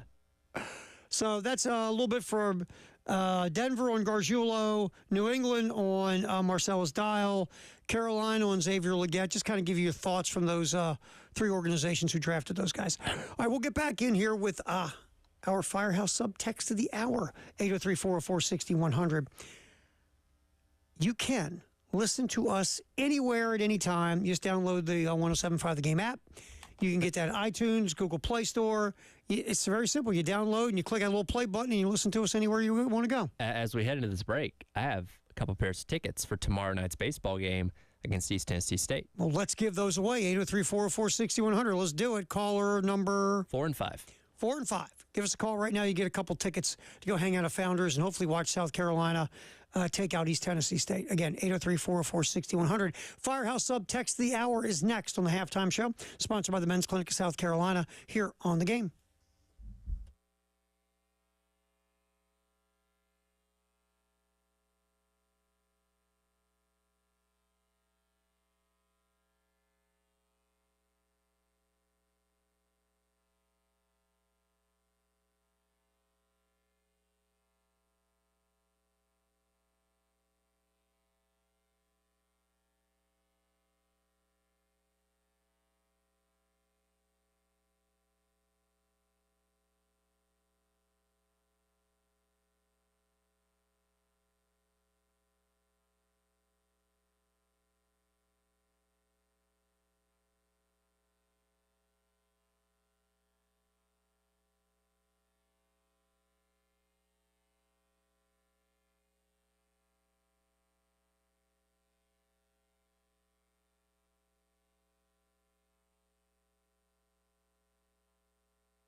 All righty, time to roll our Firehouse subtext the hour, 803-404-6100 here on the Halftime Show. What you got there, Tyler Head? Let's see here. Going back to our conversation about collective bargaining, revenue sharing. Beth asks, would this be for scholarship and non-scholarship players? I imagine it would probably only line up with scholarship players. Yeah. I don't know that for sure, but I imagine you would have to be, on scholarship to receive whatever the benefits end up being. It feels like that, doesn't it? Yeah. Yeah, it feels like that's the way it would be. You have to be on scholarship. And we'll see where this whole thing goes, because there are partial scholarships. There are athletes who are on some type of financial aid agreements that aren't like binding you to scholarships. And so, yeah, there's a lot to go through with this thing. It will happen at some point, I believe, but it's not close because there's just so much that they have to dive into at this point. I could see, like, you'll hear this. The NCAA has settled the suit, and part of the settling of this suit will be to put together this whole revenue sharing model. And that's probably the way this thing's going to go. Because, again, you want to stay out of court, Tyler. That's all this is about. Stay out of court. Tired of losing. Tired of getting whooped in court. Because that's all that happens. Getting beat in court all the time. But there's just, because, again, we always concentrate on football and basketball for the most part. And there's so many sports that are played that aren't on that kind of level when it comes to generating revenue or, 75, 80,000 people aren't showing up, to watch field hockey or baseball in most of the country or soccer. Right. So there's a lot to unpack here that's got to get done. Well, we appreciate the text. Obviously, 803-404-6100. Our Firehouse subtext of the hour. We'll have another one next hour, too. So hop in on that. One thing I do want to hit in football, since we got a couple of minutes, let's get to Roger Goodell on the Pat McAfee Show, Tyler. Roger Goodell on the Pat McAfee Show talking. Look, this is not a surprise. When the NFL went to 17 games, we all knew that was just a baby step to get to 18. There's no way you're staying at 17. Right. You had to go to 18. Instead of jumping from 16 to 18, you had a better shot of working through the union to get to 16, 17, then 18. Mm-hmm. Here's Roger Goodell on the Pat McAfee Show on the future of an 18-game NFL schedule. I think we're good at 17 now, but listen, we're looking at how we continue. I'm not a fan of the preseason. I don't think we need waste of time, right, and energy. I don't buy it, and I don't think these guys like it either. Well, they have to spend full price for the tickets for those games. No, they're actually discounted now. So thank you for doing we that. Got that done. Thank you. That's our commitment. That's our commitment. Thank you, commitment. But the reality is, I think I'd rather replace a preseason game with a regular season any day. That's just picking quality, right? So if we got to 18-2, that's not an unreasonable thing. The other thing it does, which I thought you were going to, is that ends up on President's Day weekend, which is a 3-day weekend, which makes the Sunday night, and then you have Monday off. So that's wow. Now we're cooking. See, now we're cooking. Did you talk to the president about having the Monday after Super Bowl off too? Need that. Yeah, we saw you at that oversight committee when I was really excited for you to get in there because it was fun. I called you Goodle. One guy called you Goodle. You know, that is a thing. Like, we all joke about President's Day weekend, right? Sure. We always say, wow, wouldn't it be cool if? So, but yeah, I mean, at some point it was going to be 18-2. Yeah. And we know it's coming. And it begs the question of, okay, and I know Joe Burrow responded to this, like, you better have 2 bye weeks. Because, I mean, 17 with 1 bye week is strenuous enough. Yeah. You better make it an extra bye week, which that in turn says, okay, are you now starting the season a week earlier? Does that mean you're now infringing on Labor Day weekend, which is belonged to college football for the longest time, which, again, the NFL could care less. They're going to pull more ratings and revenue than college football would anyway. But I do think it's nice that college football's had a weekend to stand on its own before the NFL kicks into high gear. Does that go away? Like, there's a lot of what-ifs here. Yeah. Because really, and you hit it, in theory, the NFL could care about no one but the NFL, which they should only care about the NFL. But they did throw a bone to college for a long time. You get Labor Day weekend. And college is the farm system or the developmental league, like make Jay happy. But So do you leave that alone because, again, you want to have a nice partnership with your college football folks who give you basically a free farm system? Right. Because the NFL, obviously, they laugh at the NBA for Christmas. They would, yeah, you had that for a while, but hold my beer. Right.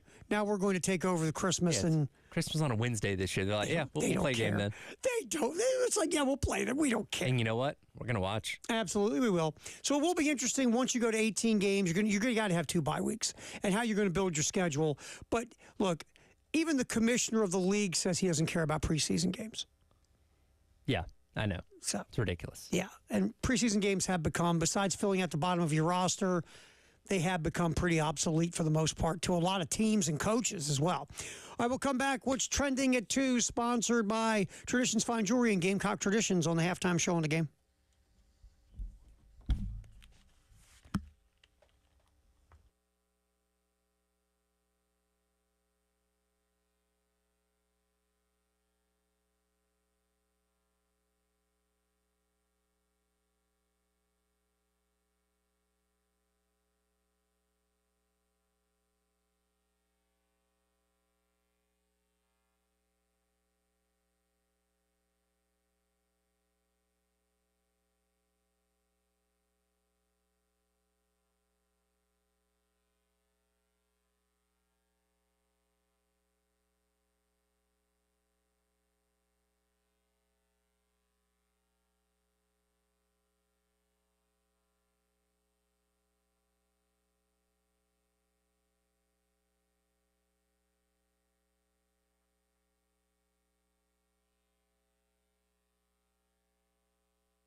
Halftime show, Terry Ford, Tyler Head here on the game, sponsored by the Men's Clinic of South Carolina. It is time for What's Trending at 2, sponsored by Traditions Fine Jewelry and Gamecock Traditions. Again, you go buy any Gamecock gear or Gamecock Traditions, a portion of that will go toward the Garnet Trust to help build the NIL coffers at South Carolina. All right, What's Trending at 2, we will get to some NBA stuff, just a little bit. Interesting things going on last night. And we have a great cut Tyler found on TikTok, basically discussing the state of the NBA, which is quite entertaining. We'll get to that. But first, let's get back to some baseball. South Carolina will take on East Tennessee State. That is tomorrow night. Again, our coverage gets underway at 6:15 with the pregame. First pitch at 6:30. As South Carolina, they have one more midweek game after this, going to Rock Hill to take on Winthrop, a team barely over 500 at home. Winthrop has struggled this year. It's been tough. Right. So that's the last So 2 midweeks left. And the first of the 2 is Wednesday against East Tennessee State here on the game in Columbia and Myrtle Beach. Coach Kingston was on the postgame show like he is every Monday with Jay and Elijah. We heard earlier Mark talk about, the Roman Kimball Ty Good pitching combination on Fridays.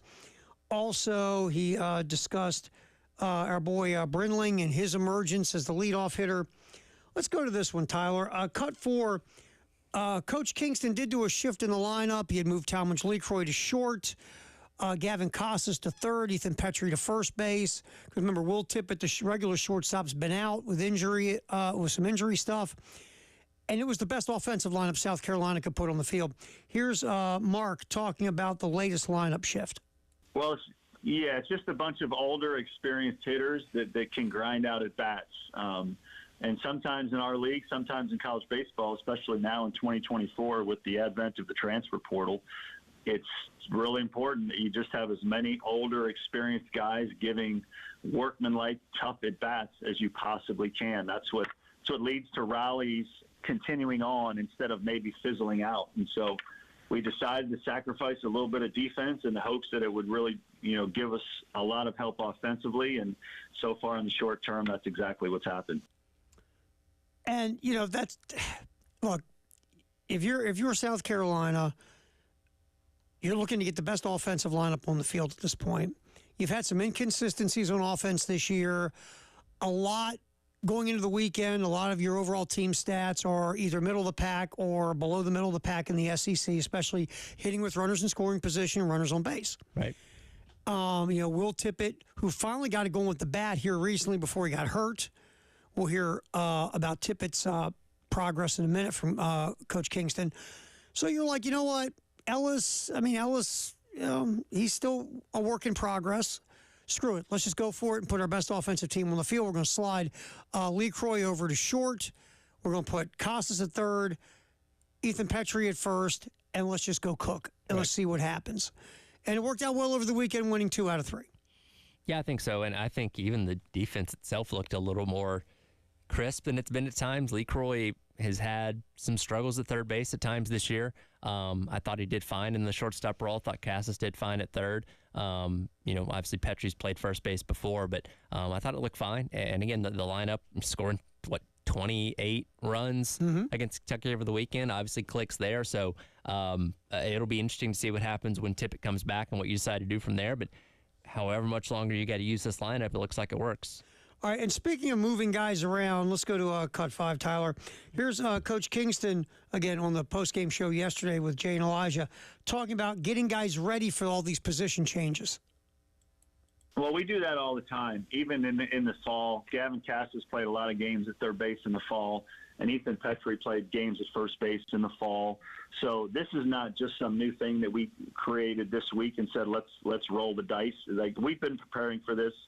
When Tippett went out, we spent the entire week leading up to this past weekend with guys playing in those secondary positions. And you have to be prepared with every guy that they have their primary position and then they have their secondary position. So this is something we've been preparing for just in case we went to it. And so I felt like all the guys didn't feel overwhelmed or out of sorts and looked pretty comfortable out there. Ethan made the diving play to the 4-hole, and I thought Cassis, for the most part, made all the plays that should have been made this weekend. So, again, you got to prepare for it, and then you hope that the guys are comfortable when you put them out there. I mean, LeCroy had played some short in high school, but it had been a while. Yeah. And he was solid on over the weekend. And, the defense didn't bite you, even though you went with a lineup that was like, let's get the best offensive 9 we can. All right, speaking of the weekend, we talk a lot about the wins, right? The come from behind win on Friday with the 3 homers in the 9th and the homer in the 10th. And then, of course, the 10-run job on Sunday. But here's Mark Kingston, and it's cut 3, Tyler. What was learned from the loss, the 15-13 loss on Saturday? I believe South Carolina was down 12-6 at one point in this game. Yeah. I think they were down big. Yeah, they were. They were, because they got 3 runs, and then, they were down 12-6. And they had their shot in the 9th, down 15-13. Here's Mark Kingston talking about what was learned from the high-scoring loss on Saturday. Yeah, what I told the guys after that team was, obviously Friday night we had a great comeback, and you tell them how proud you are and how much they battled, and we did all those things on Friday night. Saturday we did all the same things, and the only difference was Gavin Cassis's ball was caught right in front of the center field wall, and that's the difference between winning and losing. So what I told them is I was just as proud of them and how they had battled that night as I was the night before. Sometimes you win, sometimes you lose, but they had the same characteristics in both games, and I just wanted to make sure that they knew that, and that's how we felt, because I didn't want any disappointment to carry over into the next day. So, tried to pump him up after that Saturday loss. He scored 13 runs. It was a great outing in so many different ways, and just wanted them to know that you keep playing like that, good things are going to happen. And obviously we came out Sunday and had the 10-0 game and played great in all facets of the game. Yeah, I mean, you come back from that loss when, you came back, you were close. You had your opportunities, even though you were down 6. You were in striking distance to try to pull that one out as well. And then you come back and you pop a 10-run roll. So a good weekend winning 2 out of 3. And there's Coach Kingston talking about the Saturday loss. Also, we've been discussing Will Tippett. When's he coming back? Is there an injury update? Of course, Jay and Elijah asked Coach Kingston that yesterday, and here's what Mark said about Will Tippett. He's making progress. The concussion, I think, is all but gone, and so he's clear there. And the knee is just a day-to-day thing. Whether he'll be available this week or not, it's probably too early to tell. But he has started to take some ground balls with a brace on, and we'll just continue to evaluate and lean on our athletic trainers to tell us when they think it's wise for him to be healthy and active again. We'll see, right? In the meantime, you can get a lot of Talmadge LeCroy at short and some Gavin Cassis at third and Ethan Petrie at first, and keep running. Tyler, keep running with this lineup. Yeah, for sure. All right, so Wednesday, South Carolina will be taking on East Tennessee State. 27-14, I believe, on the year. Now, they got popped pretty hard by Virginia Tech and Tennessee in midweek games. So I'm just sitting here scanning through East Tennessee State because they got a good record. They've been good in conference, good overall. Coming off a sweep of the Citadel. Won 2 out of 3 against Purdue in West Lafayette. Then lost to Appalachian State. Real pitchers duel 12-11. And then swept the Citadel. This is a good baseball team. This isn't, we were just talking about a few minutes ago about Winthrop, how they've struggled this year. Right. East Tennessee State's 27-14 overall, 9-6 in conference, 7-9 on the road, so they're a little bit below 500. But, again, this is a team that's had a good season. And they will come in on Wednesday, which, if I look at my calendar, is tomorrow. Yes. 6:15 pregame. We get started 6:30 first pitch with East Tennessee State. One other thing I want to hit from Mark Kingston real fast.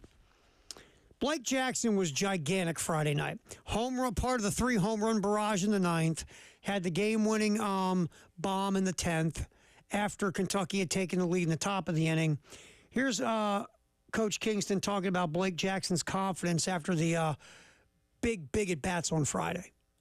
Oh, absolutely. When you have a night like that, you can always draw on it. When you know you had that big an impact on that big a game, and you kind of were the reason why the game went your team's way. That's definitely something he'll be able to draw on for a long time because it's just as powerful, and you know you can come through in such a big situation. So, absolutely, that should help his confidence moving forward. And again, part of this offensive barrage and Blake Jackson and some other guys have been moved into the lineup. You're still tinkering. It's getting there, though, but you're still tinkering. Yeah, absolutely. And again, he's one of those guys that, you brought him from the transfer portal, and we're trying to find what role he slots into exactly, but, was able to step up big in the times that you've allowed him to get into the lineup, and certainly did that this weekend. By the way, all right, and like I said, 6:15 against East Tennessee State, 6:15 pregame, 6:30 first pitch tomorrow here on the game in Columbia, Myrtle Beach. Okay, so I'm sitting here, and we got ESPN rolling here on one of the TVs. Yes. And you're a wrestling dude. I am. What in the bleep is going on with Patrick Mahomes and that goof Jake Paul? Oh, well, that's his brother Logan Paul. Oh, Logan. Either Logan one. Paul's They're a both professional goofs. wrestler. Either one are goofs. So yeah. So what's the deal? So Monday Night Raw was in Kansas City last night. So Mahomes, a couple of the guys on the team were there in attendance, and Logan got his Super Bowl rings and put them on and attempted to use them like brass knuckles to take someone out, and he ended up missing and hitting somebody else. But that was because Logan Paul owns Prime, the drink, and Patrick Mahomes is a Prime athlete, so he has an association with him there. Because Logan Paul's a bad guy on TV, so Mahomes was kind of being quasi bad guy here, I guess. But yeah, that was his involvement last night. I saw it. It was on the McAfee show, which McAfee's commentator on Monday Night Raw. But I was surprised to see it on SportsCenter. That's pretty neat.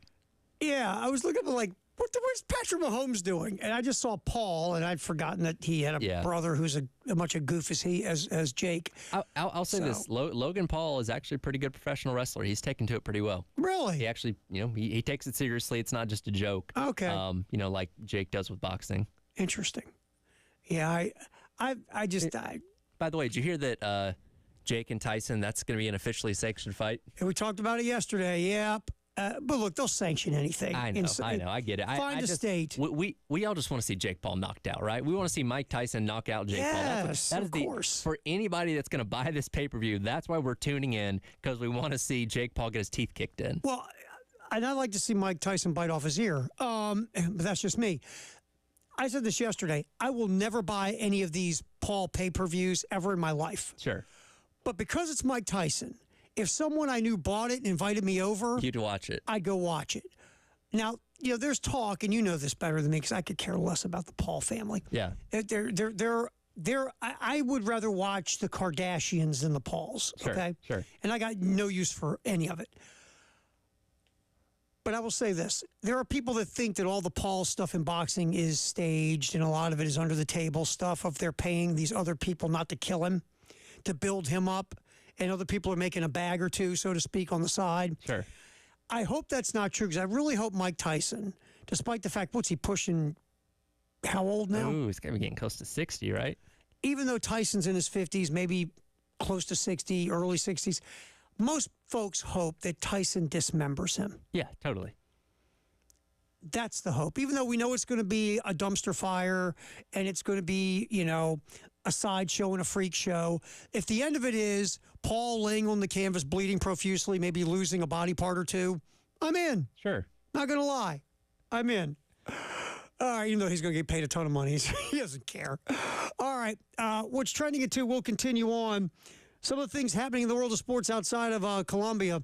We'll get to that next. Really cool TikTok piece of audio put together about the NBA that Tyler found. We want to fire that up. That is in the next segment.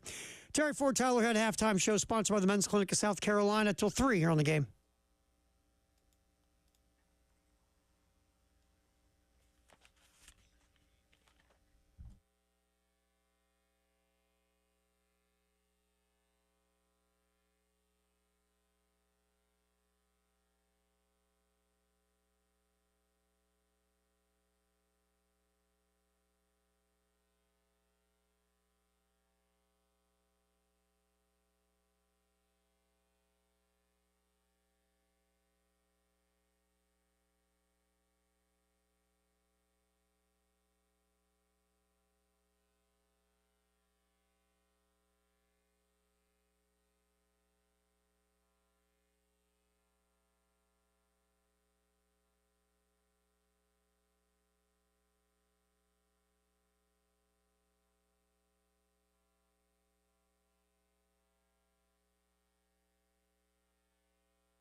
What's trending at 2 here on the Halftime Show, sponsored by Traditions Fine Jewelry and Gamecock Traditions, as we roll the Halftime Show with Terry Ford and Tyler Head up until 3 here on the game. All right, so this is the time of year, Tyler, where the NBA, so the playoffs now get a little bit more front and center in the casual sports fans' spectrum of life. Yeah, the 6 months of the NBA playoffs. Yes, after the 6 months of the NBA season. Yeah. So that's where this is at for the casual sports fan. The NBA draft is now over. College football spring practices and spring games are over. Major League Baseball is in the early part of their regular season. So you have NBA playoffs, NHL playoffs right now, and they kind of scoot up a little bit more in the consciousness of the sports fan. Yes. The interesting part is that the NBA right now, if you think of high-level players in the league, you're thinking of LeBron James, Steph Curry, Kevin Durant, Joel Embiid. A lot of those guys have been, not to say LeBron's been the face of the league. Sure. But those guys have been level one players. They've been deep in the playoffs, except Embiid, they can't get past the second round in Philly.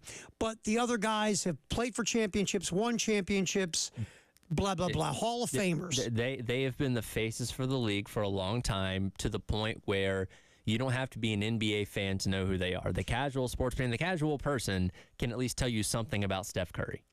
You know the funniest part? This year, because all of them are out, or Embiid in Philly is going to be out just a period of time before the Knicks knock out the Sixers. Right.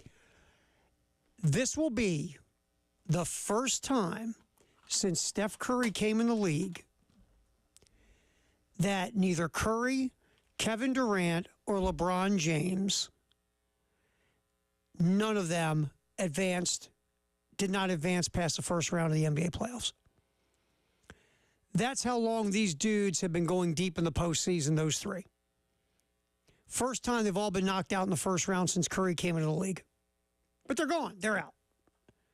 All three. Three different reasons. The Warriors, the dynasty's over. God love you. It was a fun run to watch because they played. I mean, for me as a basketball fan, the way they play basketball offensively, I would cry watching Golden State run offense. LeBron, obviously, is the best player of his generation. And what he's doing at age, 67, is unbelievable. And Kevin Durant might be the best offensive player in the NBA in the last 15 years. All three are out.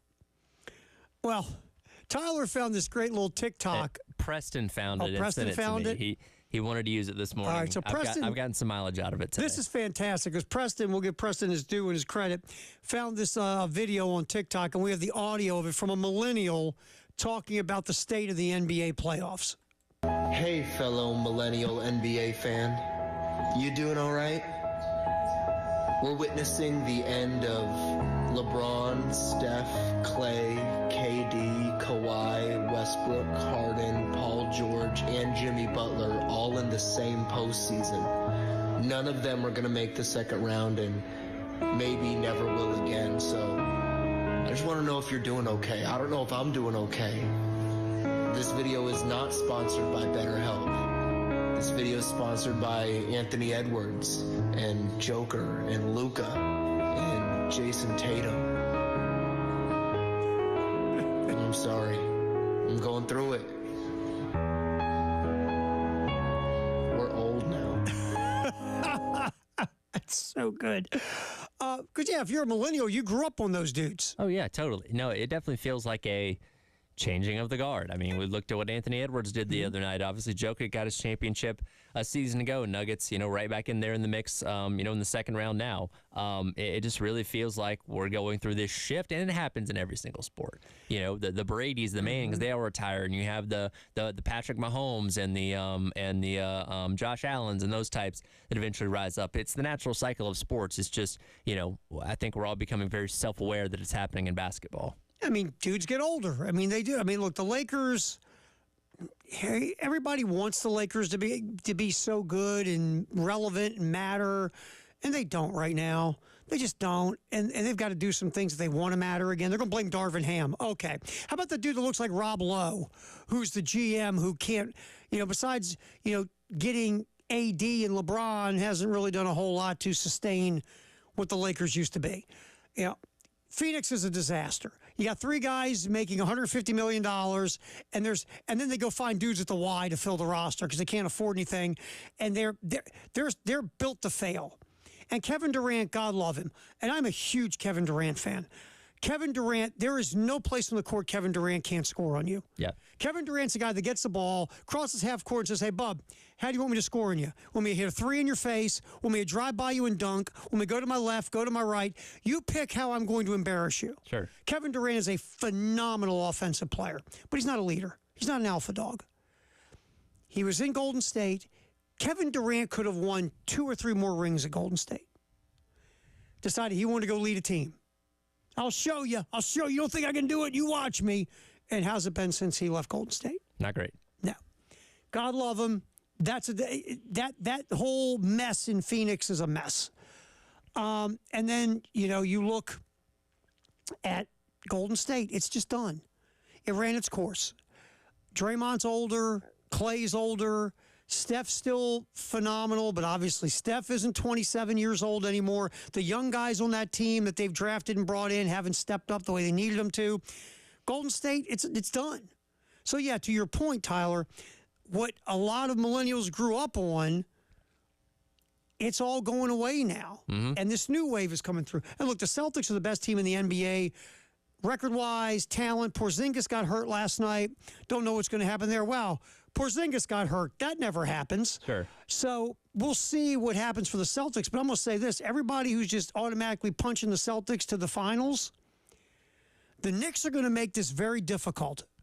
And I can't believe I'm saying this out loud because the Knicks have been a punchline almost my whole life. Oh, what a reality we live in now. Ready? That should have been in the TikTok. I saw that, the other night when they played in Philadelphia. It sounded like a game at MSG. How embarrassing is that? Philadelphia they walk around with pride of being a great sports town. Right. How embarrassing is it that the jabroni Knick fans from New York came south into your barn and took over your arena, and it was a Knick home game? Yeah. That's embarrassing if you're a Philadelphia sports fan.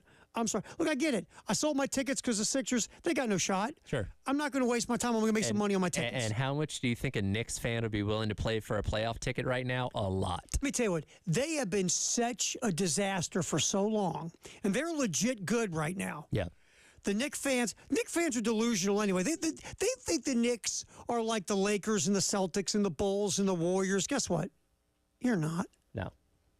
The last time you won a title, people still had black and white TVs. Are the Knicks the most talked about unsuccessful team in all of sports? Probably, yeah.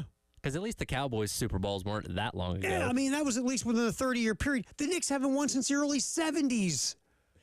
The early 70s. Like I said, there were still some people that had black and white TVs in their house in the early 70s. You have a famous arena.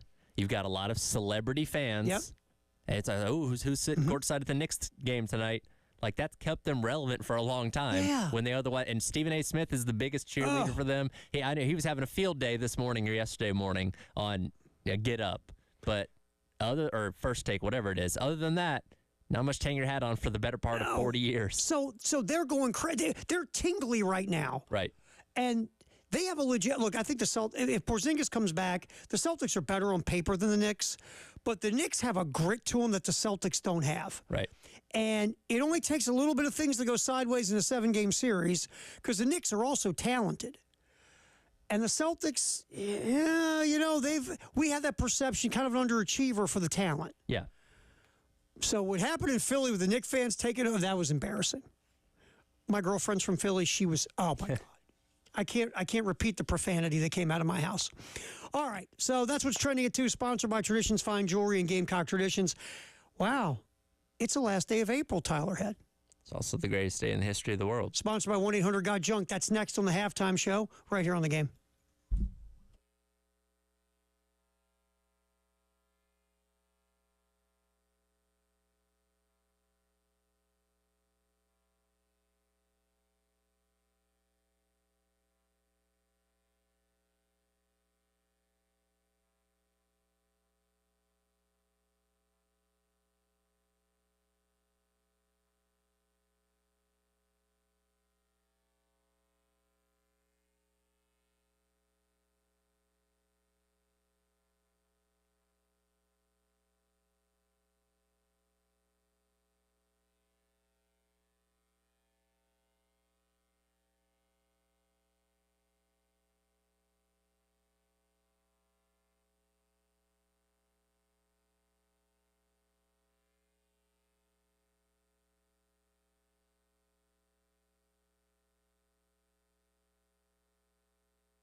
Time for the greatest day in the history of the world here on the Halftime Show.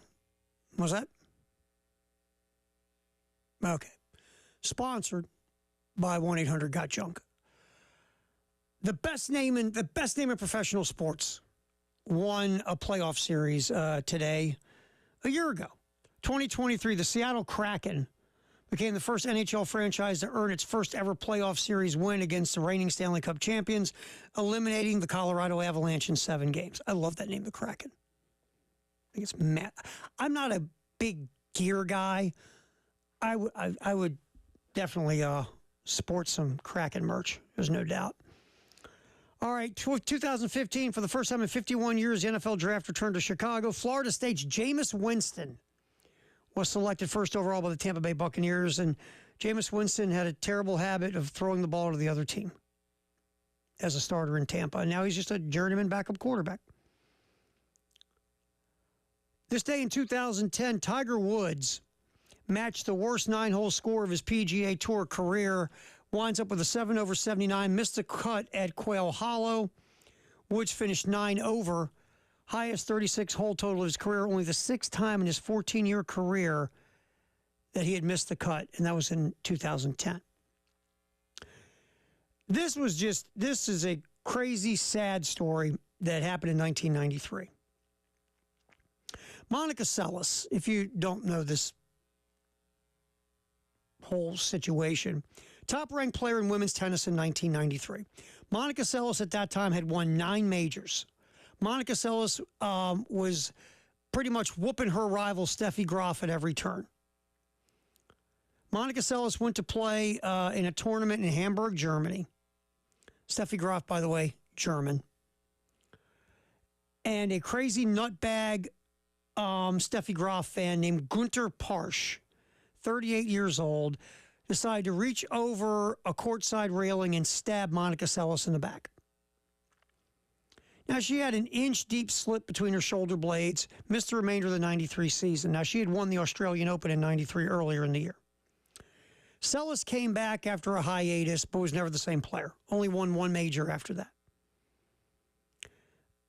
And because of this nutcase. And it's just a shame. Who knows how great of a player Monica Seles might end up being the greatest player in the history of women's tennis. Who knows? Her career, the start of her career was phenomenal. People used to complain that she grunted a lot when she was like, hitting her shots. Why were they complaining? Because she was kicking everybody's tail. Yeah. Her record, she won, her first 6 Grand Slams. She won her first 6 finals she appeared in. Lost Wimbledon to Graf. Then won the next 2. She'd won 8. I'm sorry, not 9. She won 8 of her first 9 Grand Slam finals. Had beat Graf 3 out of the 4 times she had played her in a Grand Slam final. Also beat Martina Navratilova in a Grand Slam final. Then after the 1993 Australian, which she beat Graf, got stabbed later that year in Hamburg. Then only played in 4 more Grand Slam finals, just won 1. That was the 96 Australian Open. So it's just a shame because of some wackadoodle, way over the top Steffi Graf fan. A career was sidetracked. The only good thing that came out of it was heightened security at tennis matches, so no more of these type of people can do that type of damage to somebody. All right, 1992, the Detroit Red Wings and Vancouver Canucks became the 9th and 10th teams in NHL history to come back from 3-1 deficits to win playoff series.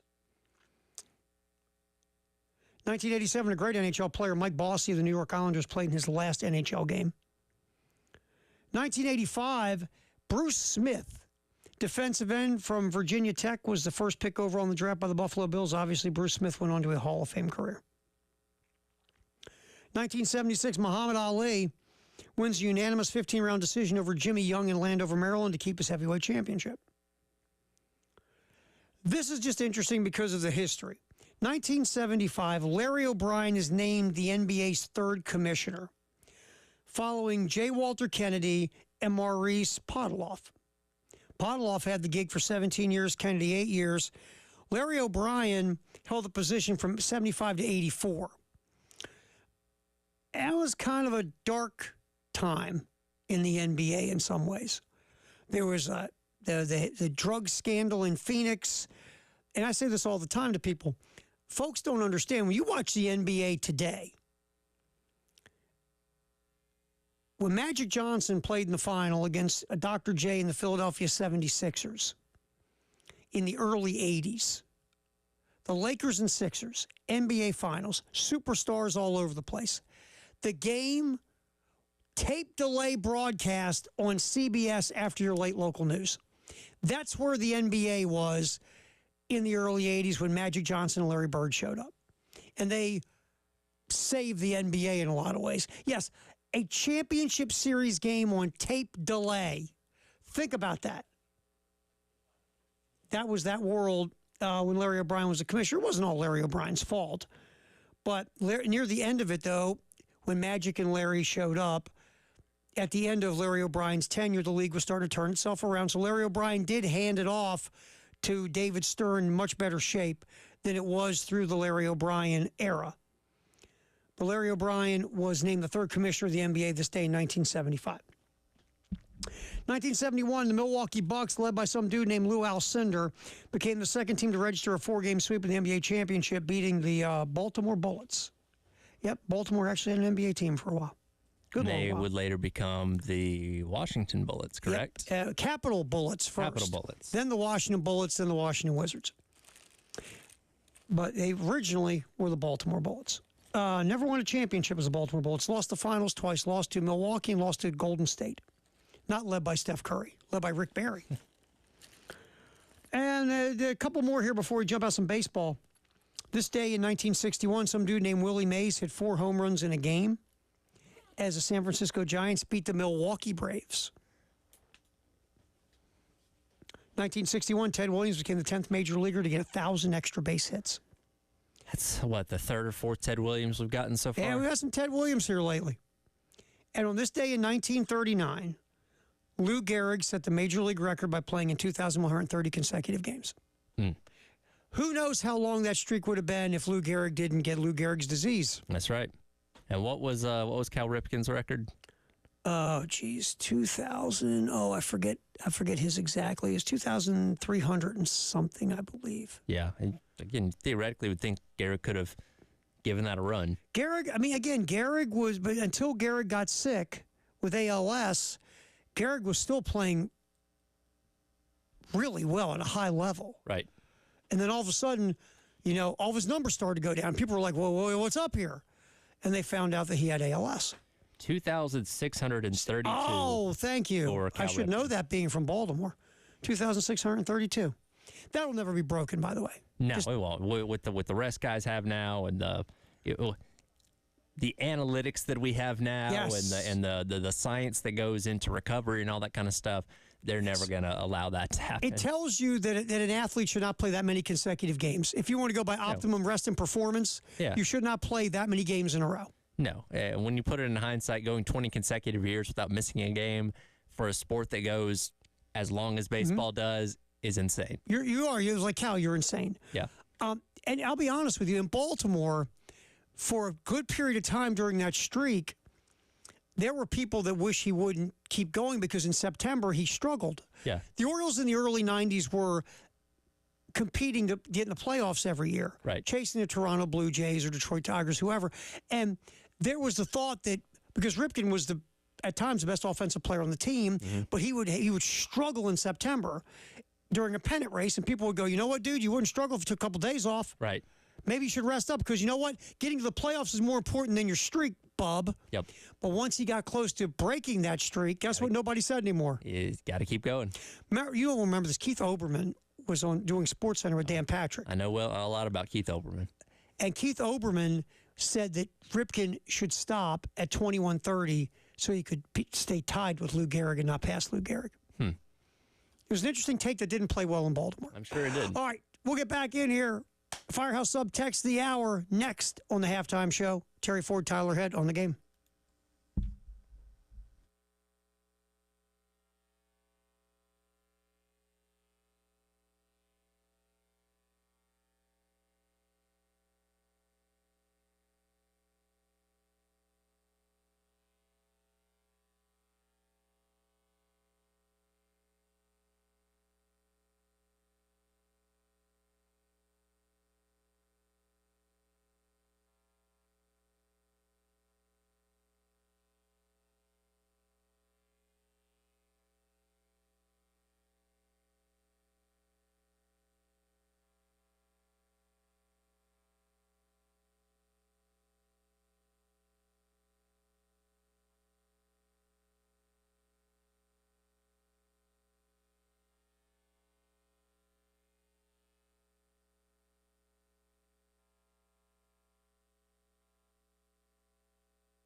All right, time for our Firehouse Subtext of the hour. Terry Ford, Tyler Head, Jay Phillips hanging around. Man, somebody showered Tyler. Woo!